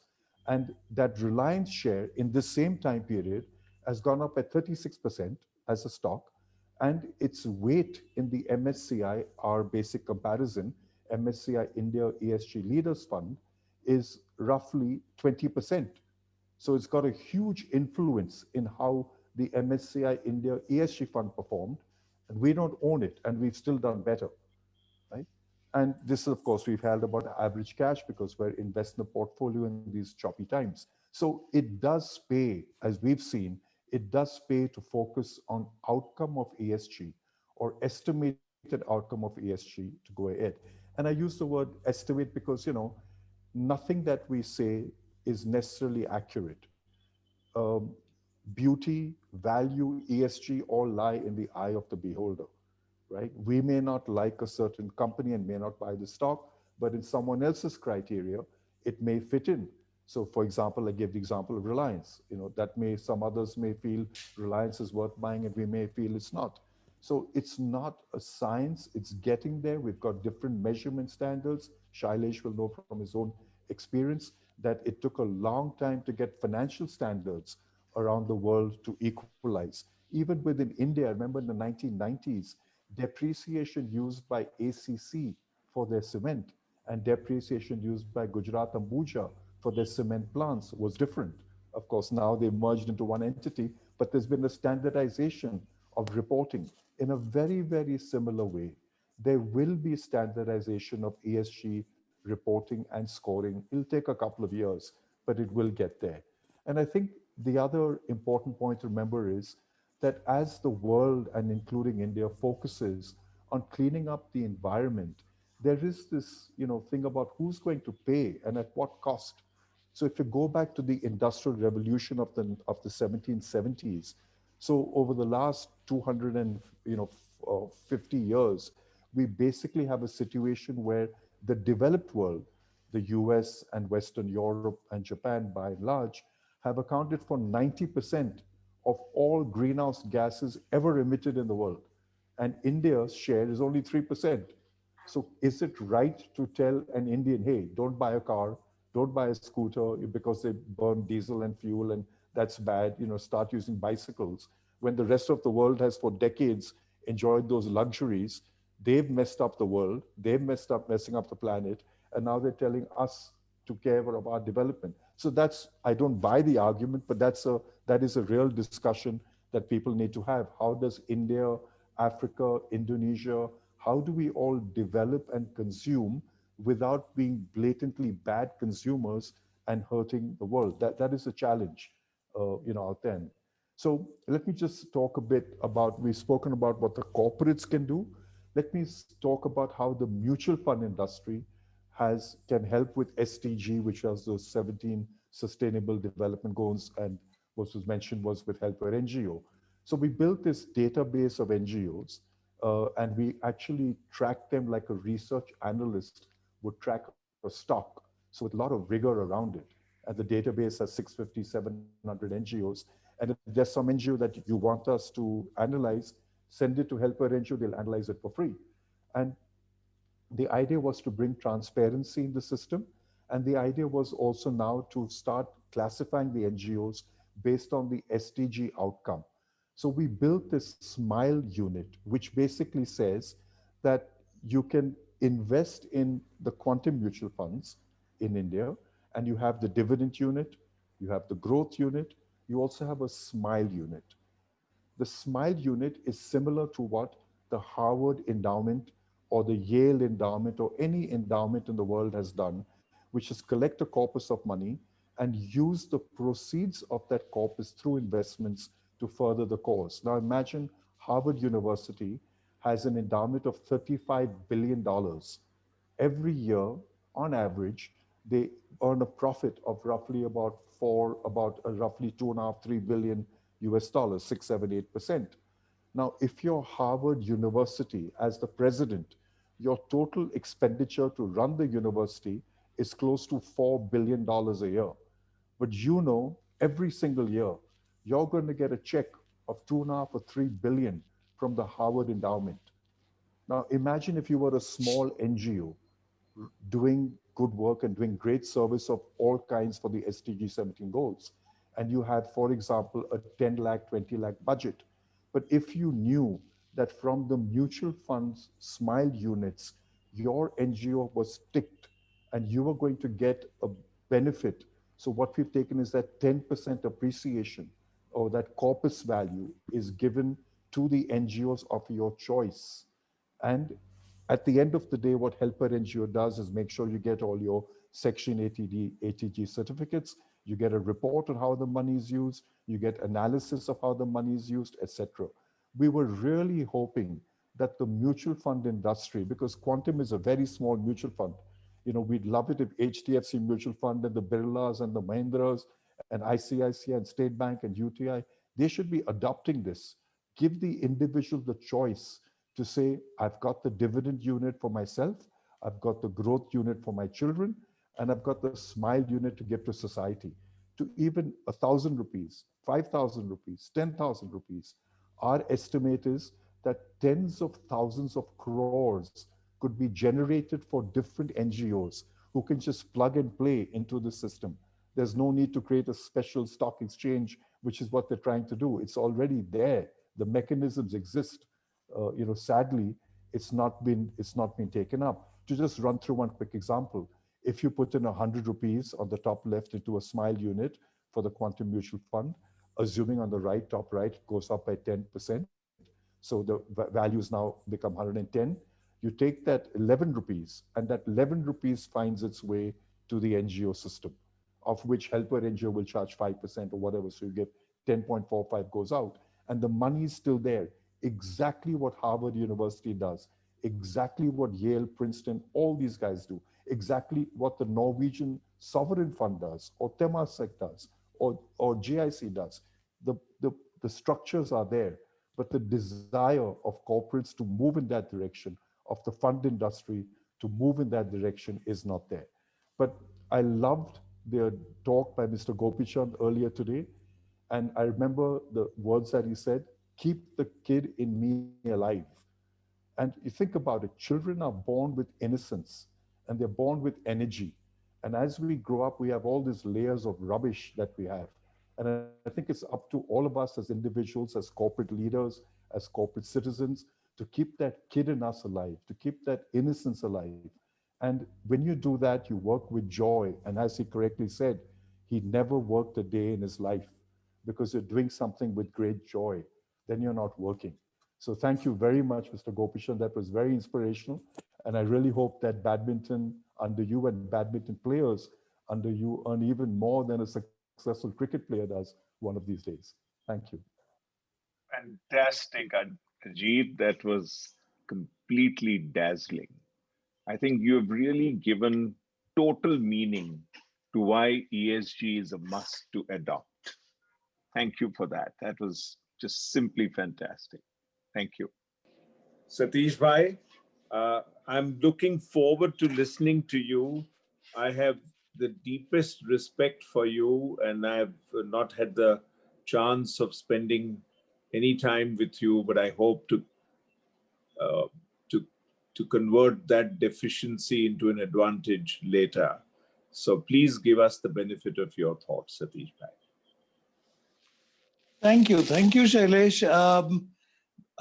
More than a decade back, I think we had met fairly intensely for a few days, and right. Since then I have been derelict in the transition to Mr. Mistry. Before as well. I think we did catch up. It was an ESOP discussion, if you remember. Right, but exactly. Thank you very much. And I will rectify that by being more in touch with you as we go forward. Thank you both to you and Professor Mani for including me here. I've very gratefully listened to the brilliant and illuminating discussions, Shailesh, that you have curated for our audience this evening, and must compliment you on that. I'll quickly dive into a perspective which I bring. And I will say that, it's almost a decade since I've stepped down from any corporate role. And I will therefore focus on what I have been doing in this recent period in the area of conservation and particularly biodiversity and species and habitats, rather than on the corporate role and the corporate opportunities which have been covered very adequately by other speakers. Brilliant. The biggest trigger, I think, today that we've had, which is indeed in terms of silver lining to a very dark, large cloud of COVID, was, if you remember, in the first 6 months of the COVID pandemic spreading, the word purpose and repurposing blitzed our lives in a way that I haven't heard that word used so intensely in my entire 40 years. Great. So that's a grateful nod to the silver lining. The second thing I'm grateful for is Gopi's enormously, compliments for getting him. Such a simple and powerful address, evocative, inspiring, and to me again, brought home the purpose of purpose. So I'm going to drive that, and my meaning of that is purpose is something which is larger than self. If I'm doing it for myself, in my very judgmental way of thinking, it doesn't qualify as a larger purpose. And therefore, to me, whether it's SDG 17, whether it is climate change, whether it is anything in the community or in the environment, or a good life, meaning in the lives of people, that to my mind is purpose that I subscribe to.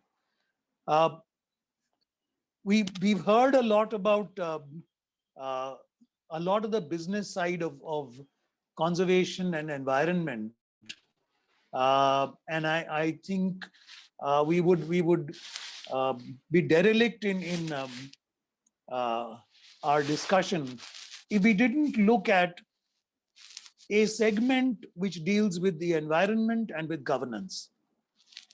And my viewpoint on this perhaps will be somewhat different, so that's a health warning.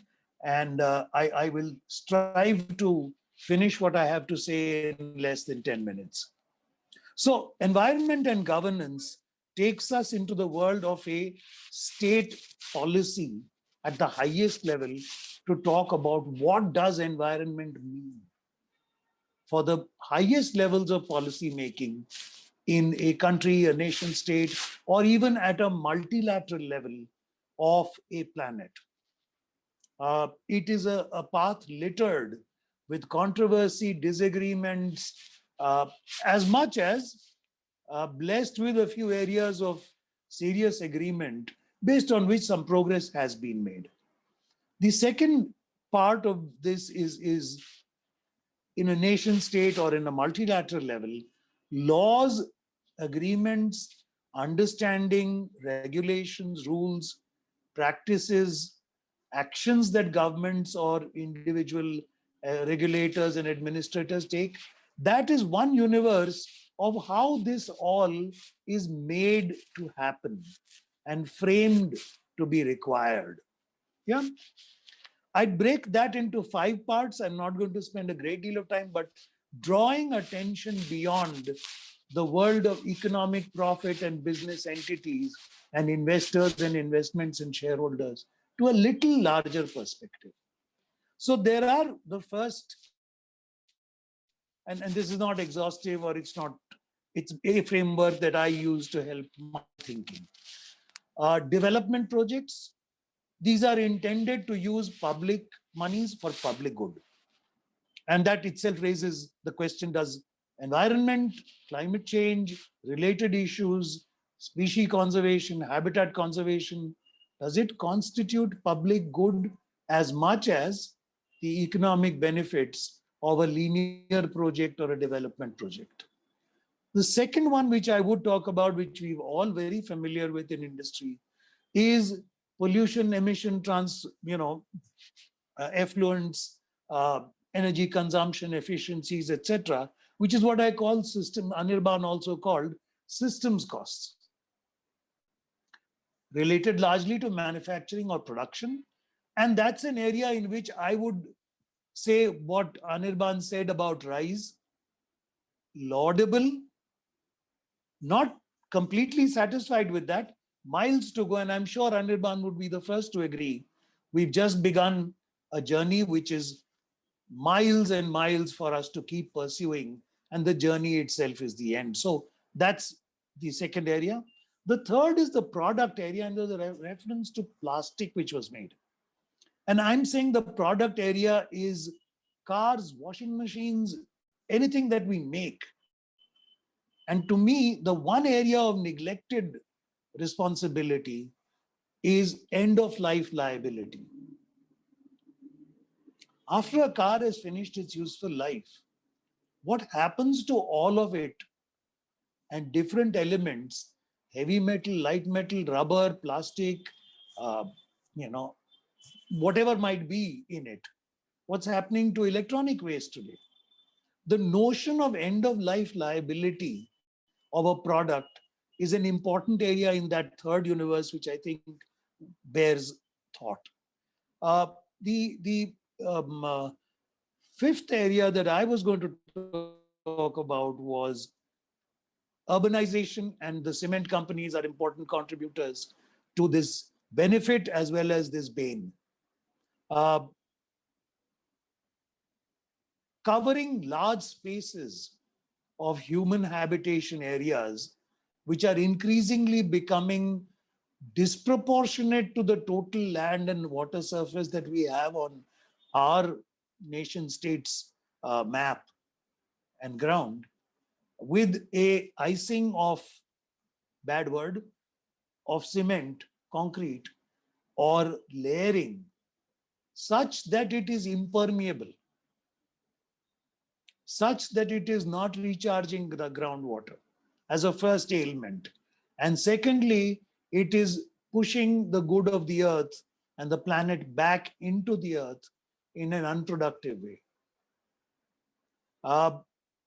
Practical example, take the concretization of riverbeds and riversides in many of our cities, which has become fashionable. Take the concreting of playgrounds, the concreting of surfaces and pouring of soil on top of that to create gardens. It's amazing how much of contradictory progress, illusions of progress we are creating. I don't believe it's all bad news, but I do believe we are on the risk of creating an illusion of progress rather than actual progress. And we need to be mindful of that. The second dimension of this, and I'm still at the governance level of laws, regulations, etc., is we have lost the art of political consensus. Whatever may be a good or a reason, unity of a nation state, of a longer term direction to pursue, is extremely indispensable. A sustainable effort in that direction. So if the effort itself is not sustainably committed to, it will merely be an illusion of progress. And I adduce the lack of consensus to the notion of ease of doing business. And what is it? Is it notion of doing good business, sustainable business, or my version of good business, or my version of sustainable business? And there is a debate around that. What is the cost of not having a future that is at least mitigated climate change? Not being talked about, not being thought about, elephant in the room, despite the progress that we are making. The other thing which seems to be at a jeopardy and maybe at risk as well is people consultation. Whether it is community matters or whether it is more so environmental matters, the whole process of people consultation, which has been a way of doing things in all democracies, particularly in our democracy, has suddenly become a dysfunctional, inappropriate obstruction to the progress, to the inexorable march of development and development projects. Worrisome, concern, what do we do about this? Stakeholder interests and the whether they are vested or whether they are good or bad or ugly, I'm not going into. But the interests of stakeholders and the role that they play, including NGOs. What is a declared conflict of interest? Is an investment fund, and I think the previous clear picture painted by Dayal Sahab about what constitutes a good fund, what constitutes good investment. There is, so even NGOs in the conservation space have a green list and a red list from whom they will accept donations, they will not. Who today is willing to say no to which kind of investment, provided it is legal? So not illegal, but in extractive businesses, in extractive industries. Ajit made very clear that his version of a red list or a green list is actually a touchstone of saying go, no go. How many of the funds are willing to do that, actually doing it? We heard Anirban speak of the efforts being made and the fact that he sees people wanting to work for companies that are committed to this ESG framework or SDG goals or environment, community, etc. And I'd ask this somewhat cynical question to us in field of human resources and management. Very, very few instances of job seekers saying no to a job with more money, but less green about it, less SDG about it. And I know I'm sounding cynical, but to me that percentage has not increased. Where people are saying, I'm sorry, Ajit Dalji, I will not come and work for you. I will go and work for Shailesh's company because despite getting less salary, because they have got all the green ticks in their box. So people are choosing RISE as a combination of a package of the Mahindra's offer of an employment brand, a salary, a career opportunity. And by the way, they're also green and positive. They're also committed to community. Yeah. So it's not a differentiator. It's an add-on. Cynical view, we need to make that a differentiator. And how do we do that? People like you and I have to work together. The regulator and the role of various bodies which have brought community partnership into green regulation.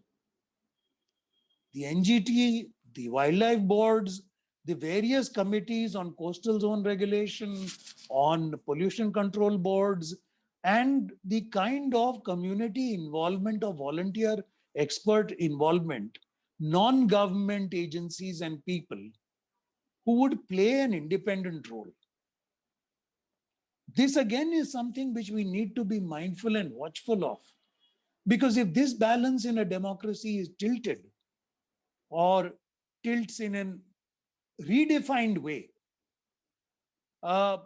we may have concerns which would be a price that our future generations would have to pay for. I just want to put 3 numbers on the table. I'm not a great numbers guy. My information, right or wrong, is that 90% of the developed world, and Ajit, you said this, so I'm feeling reassured, contribution of greenhouse gases, 90% developed world, 3% India. Rate of increase from 1990 to 2015 of green gases, 37%. Rate of increase of warming, 30%. And my question to people like you and me from the corporate world is, what is the rate of increase in ROI and the market indices performance in this same period? So forget others. Let me just compare myself with my own efforts and the warnings that I'm getting from my risk registers that Anirban talked so eloquently about. And what are my feet moving? I can make everything, and I'm not being cynical and saying it's wrong. I'm just saying good efforts are needed to be appreciated to mobilize energy to pursue even better efforts. No doubt about that. Accolades to all of us who are making that effort, however small the outcome may be. But it must be seen in a balanced reality. If we lose more species today of whatever kind, animals, mammals, birds, reptilian, avifauna, whatever kind of flora and fauna species, if the number at which we are losing them is far greater than the number at which evolution can take place and re-establish the biodiversity and the habitats of our planet, what are we earning this profit for? And what are we leaving? An inheritance that we have may not have great, glorious goodness about it. But are we further dividing it in the legacy we leave? So what is our inheritance to legacy ratio is perhaps a new metric we need to think about. Because inheritance is personal. I got this. Legacy is cumulative. What do I leave for the world at large? And that really is where I would place the ball completely. The balance between activism and sensible, collaborative, consensus, consultation to build a common path together, to reconcile the irreconcilables rather than get stuck with the irreconcilable differences. And public good for public interest, I think, is perhaps the mantra I would recommend for us to really internalize with the simplicity of what, remember Gopinath's words. Gopi said this in unbelievably simple terms. Believe in it, do what's necessary for it. Sometimes we may get bogged down by the complexity of the 17 SDGs and the 47 other new frameworks that others may come up with, and each of these and nuancing them and so on. Simply our heart, we know what we are doing to legacy. Thank you very much. Thank you all for giving me the time and attention. Oh, that was truly very, very inspirational. A very different perspective coming from all your decade-long experiences in spending your personal time, energy, and efforts in this broad domain of conservation, sustainability, and environment. I think we lost Shailesh Bhai for a couple of seconds and he's back here again. I'll just unmute him and he can continue the discussions. Must have been some network issue. Give me a moment to just connect him back to all of us.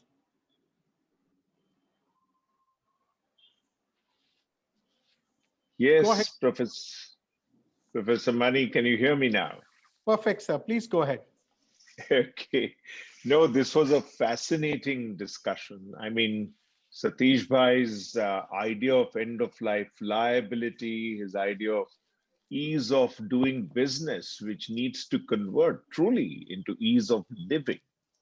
And I'm glad that our government has begun to use the revised language of ease of living, because it's about people that we care. And therefore it has to turn to ease of living. And absolutely, the idea of the public good being the license for any business to actually exist is such a powerful ESG concept. Satish Bhai, for me, these takeaways were absolutely fantastic. And I will catch up with you extremely rapidly. But in order, I didn't see any questions in the chat box, which I was trying to access when I slipped off. But I have two or three very fundamental questions, which I would like to raise first to Ajit. One is, Ajit, is the framework that Satish Bhai was trying to enunciate. And, you know, I had sent you a few slides a little while ago on how we can bring the whole idea of ESG and SDG to work on a government of India budgeting framework basis, and then building from there to state-wise, and from there to corporates, and from there uh, to maybe individuals. Do you see that cascading effect happening if the right framework is used? And what are the 4 or 5 factors that you think will bring all standards and all measurements and all of that to a simple, single global standard? 2 questions which you and Satish Bhai can answer one after another.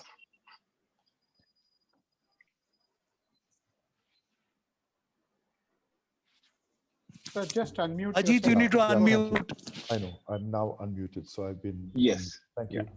So yeah, it was a great question. So I think part of the problem is that, you know, in the last couple of years, I've plugged myself into many environmental chat groups, and of course, business and investment chat groups. I get a feel for what's going on because we bridge, or we try to bridge that gap much as we can.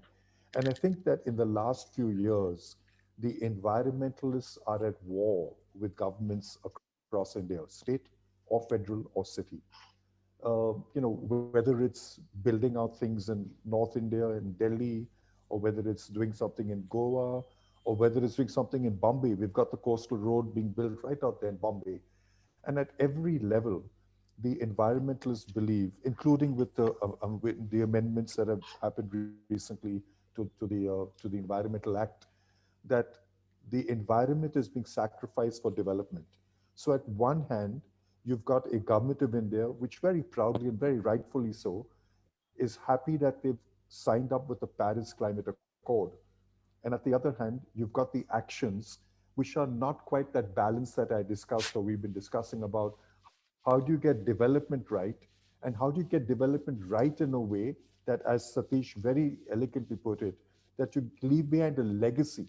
I mean, it's a high probability that the coastal road being built in Bombay is going to flood the city of Bombay, right? What is the studies that have been done by independent governments or environmentalists?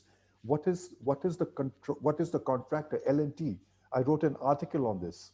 I wrote an article on how L&T, as a good corp, and we were big shareholders in L&T. We went to meet the management and we sold our shares. We said, look, not only are you creating a risk to the environment, you're creating a risk to me as a shareholder.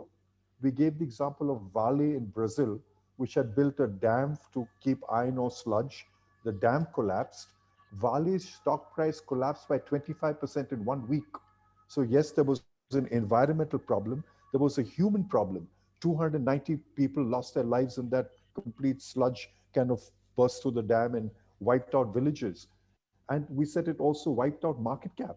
Now, you as the CEO and chairman may be retired. I'm still a shareholder. I'll be paying that bill. So, you know, we're trying to balance and trying to make corporates understand, as Satish very well put it, that, you know, and as we've seen with Mahindra and others and Ambuja, that how do you make it all work? And it can work. It just requires a little more inputs and a lifetime and a little bit, a kind of a longevity of view of saying, you know, what's my impact for the next 20, 30, 40, 50 years? And so you look at what's happened with the coastal road, set up by the Congress government, accelerated by the BJP government, and the Shiv Sena government is going through the night. I mean, while we are all in lockdown in Bombay, they're working in the middle of the night. We don't even know about it. You should see pictures of what's happened in the last 9 months. It is amazing. And the courts are doing very little about it. And the courts are not pronouncing proper judgments on it. And these guys Now have they've moved to the stopped gray it. area. Ajit, So, the good news yeah. is they have stopped it No, yesterday. nothing is stopped. Nothing is stopped. It's going on. Nothing is stopped. Really? I mean, it's a racket. It's seriously a racket. It may be the next Adarsh for all we know. I don't know. But the point is that it literally has broken every single ESG framework. So if you've got a government that's breaking its own laws, how do you expect companies and citizens to comply with the laws? that is my appeal, that we must understand the framework not only starts with us on a bottom-up basis, but the framework of the government has to be accurate. And you know what you sent, Absolutely. To what you me, sent, the PDF slides were fantastic. That measurement has to be there of the civic body, of the state body, of the central body, and of every corporate. And I think that's very important, Shailesh, what you're doing. yeah. Thank you, Ajit. Satish bhai, give us your color from a large company. You've worked in huge ecosystem. Give us your perspective. See, one of the things that you and I relate to very deeply is that an apocryphal story of the founders of the Tata Group, where the question was asked of one of our chairmen. But we have to make profit. I mean, profit is really shareholder must be rewarded with his due share. And the founder said, profit is like breathing. Of course, it is essential. You'll die if you don't breathe. Correct. But you don't live to breathe. Yeah. You breathe to breathe live. To be able to live and to do something which is fulfilling a larger purpose. Absolutely right. So I think I would start from there. That's one thing I would start with. The second thing I would say, and Ajit is absolutely right, and I don't want to go into detail here, but I live in Pune. And while Coastal Zone Road is a big national impact story, the little metro in Pune is a small backyard story of a small town pretending to be very smart and wanting to appear smarter than it actually is. And you look at what's been havoc that has been done in route changes and the reasons, the vested interests involved, what the foreign funding agencies who claim to swear by the SDGs, when pointed these things out, have turned around and said, we have examined it and it's all fine. That is where the worry of cynicism comes in, saying, all this is looking good, or it's about looking good, not about being good. The third point that I would make on that is, we need, as you rightly said, to have some degree of confidence brought back to various agencies of public service. And I'm not using the word government so much as agencies of public service, which include the metro rail people, the people who are building, like you said, L&T, building various infrastructure projects, etc. And in some form, being accountable of their own, committed to what you've said from the other side of your mouth. A particular leader in the center and the heart of policy making, whom I've had enormous respect for, the other day made a statement which almost reeked of arrogance, saying, we know the correct answers. Just get out of our way and let us do it. Now, on the one hand, this sounds arrogant. On the other hand, it also, to a lot of people, sounds very determined, coming from a very credible source, committed to progress of this nation, great nation builder. What is the compass by which we will be able to distinguish between the one and the other? And how do we mobilize people, institutions, agencies to actually be committed to a common compass? Absolutely. That's the work. Wonderful. Yeah. Yeah. That's the work that we all need to engage in. But we've actually run out of time of this particular event. And therefore, I would like to bring it to a close by only summarizing it in 4 words, which are the words that I have been able to garner from all the wonderful speeches, all the extraordinary knowledge, intellect, information we've got. the first word that comes up for me is collaboration.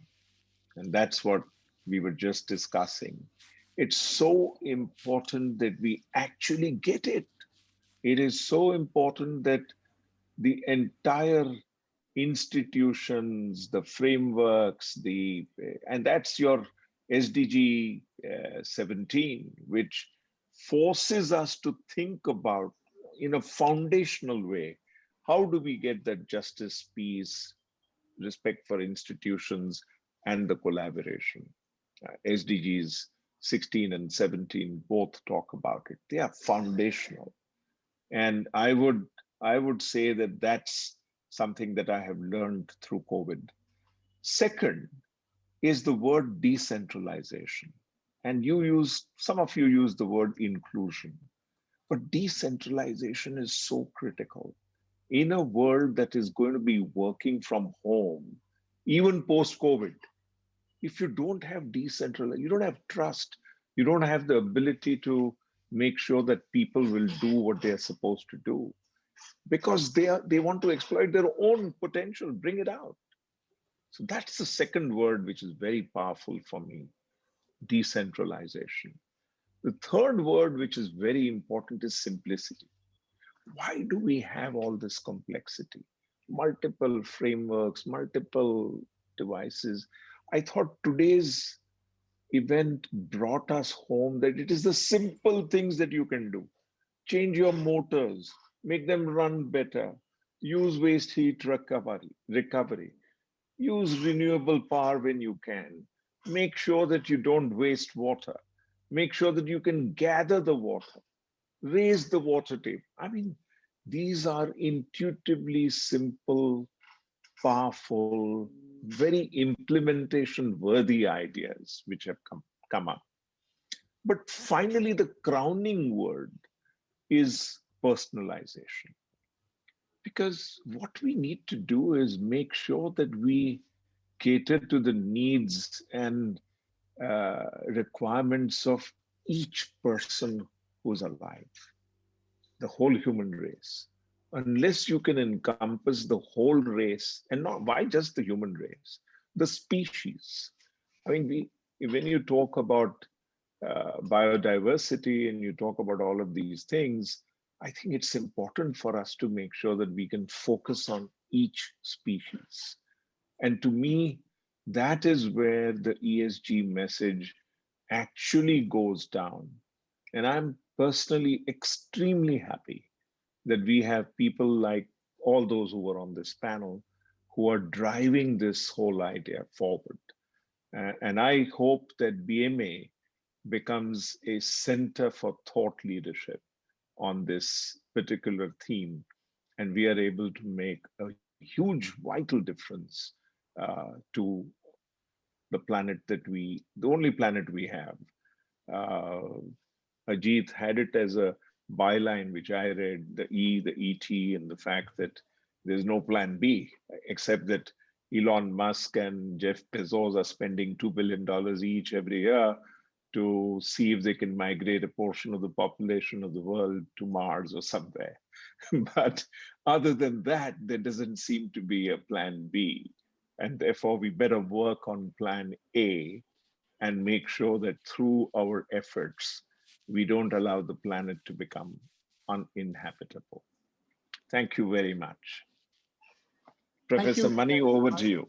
Thank you, Shailesh Bhai. I think that was very aptly summarized, and I'm not going to venture to say a word more on that, except perform the very pleasant duty of thanking every one of the participants for being with us through this learning journey for the last 3 hours.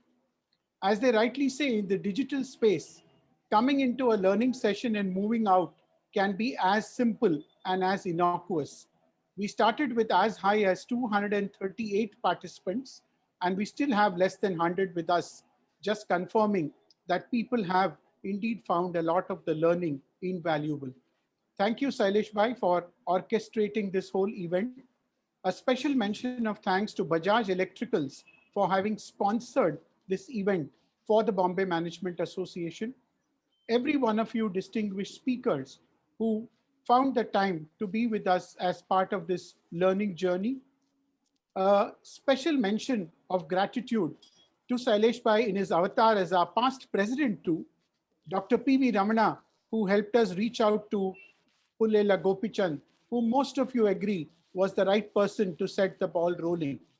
Specifically like to thank several of our past presidents who've been here right through this conclave, starting with Chaya Sehgal.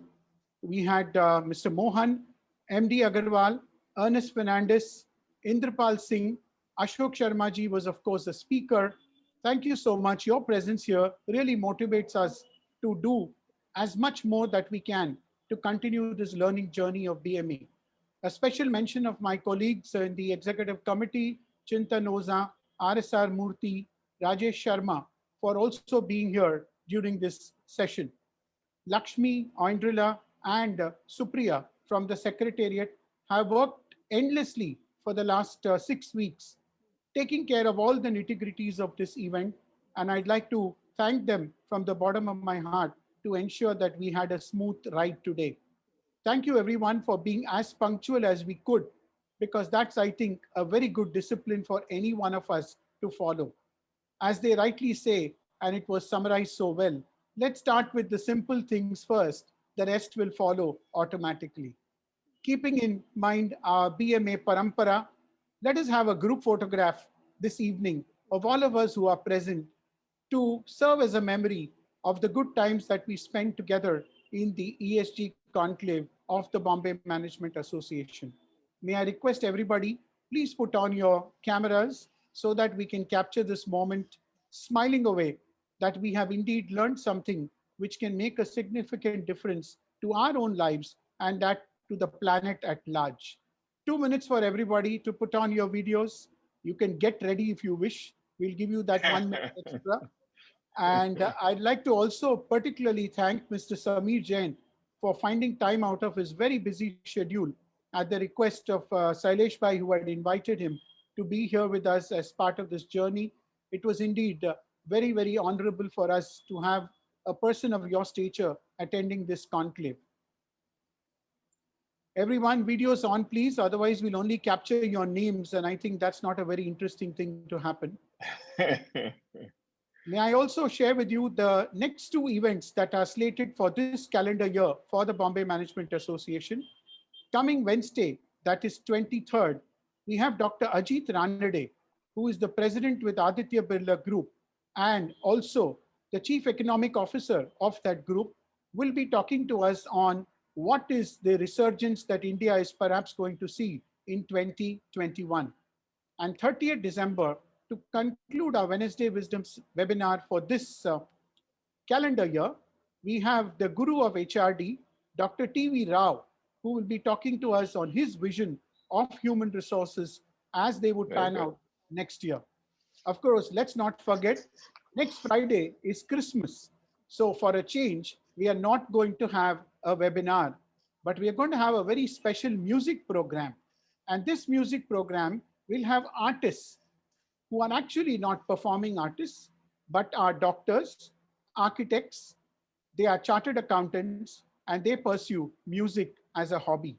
More of this will come to you in your mailbox, but reserve 1 hour for us on Christmas evening to celebrate the spirit of Christmas, 5:30 p.m. onwards, in this special orchestra by working professionals.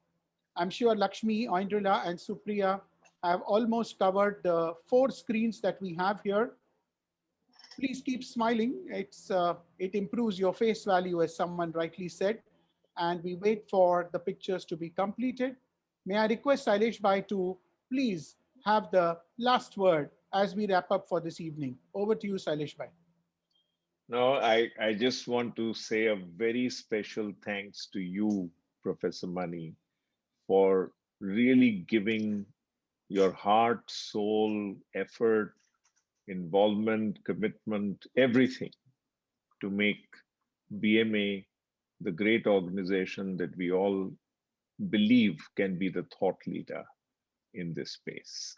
So all power to you and best wishes to you for making all our dreams come true. Thank Thank you. you so much. Thank you, everybody. Have a great evening and have a lovely weekend ahead. See you sometime next week.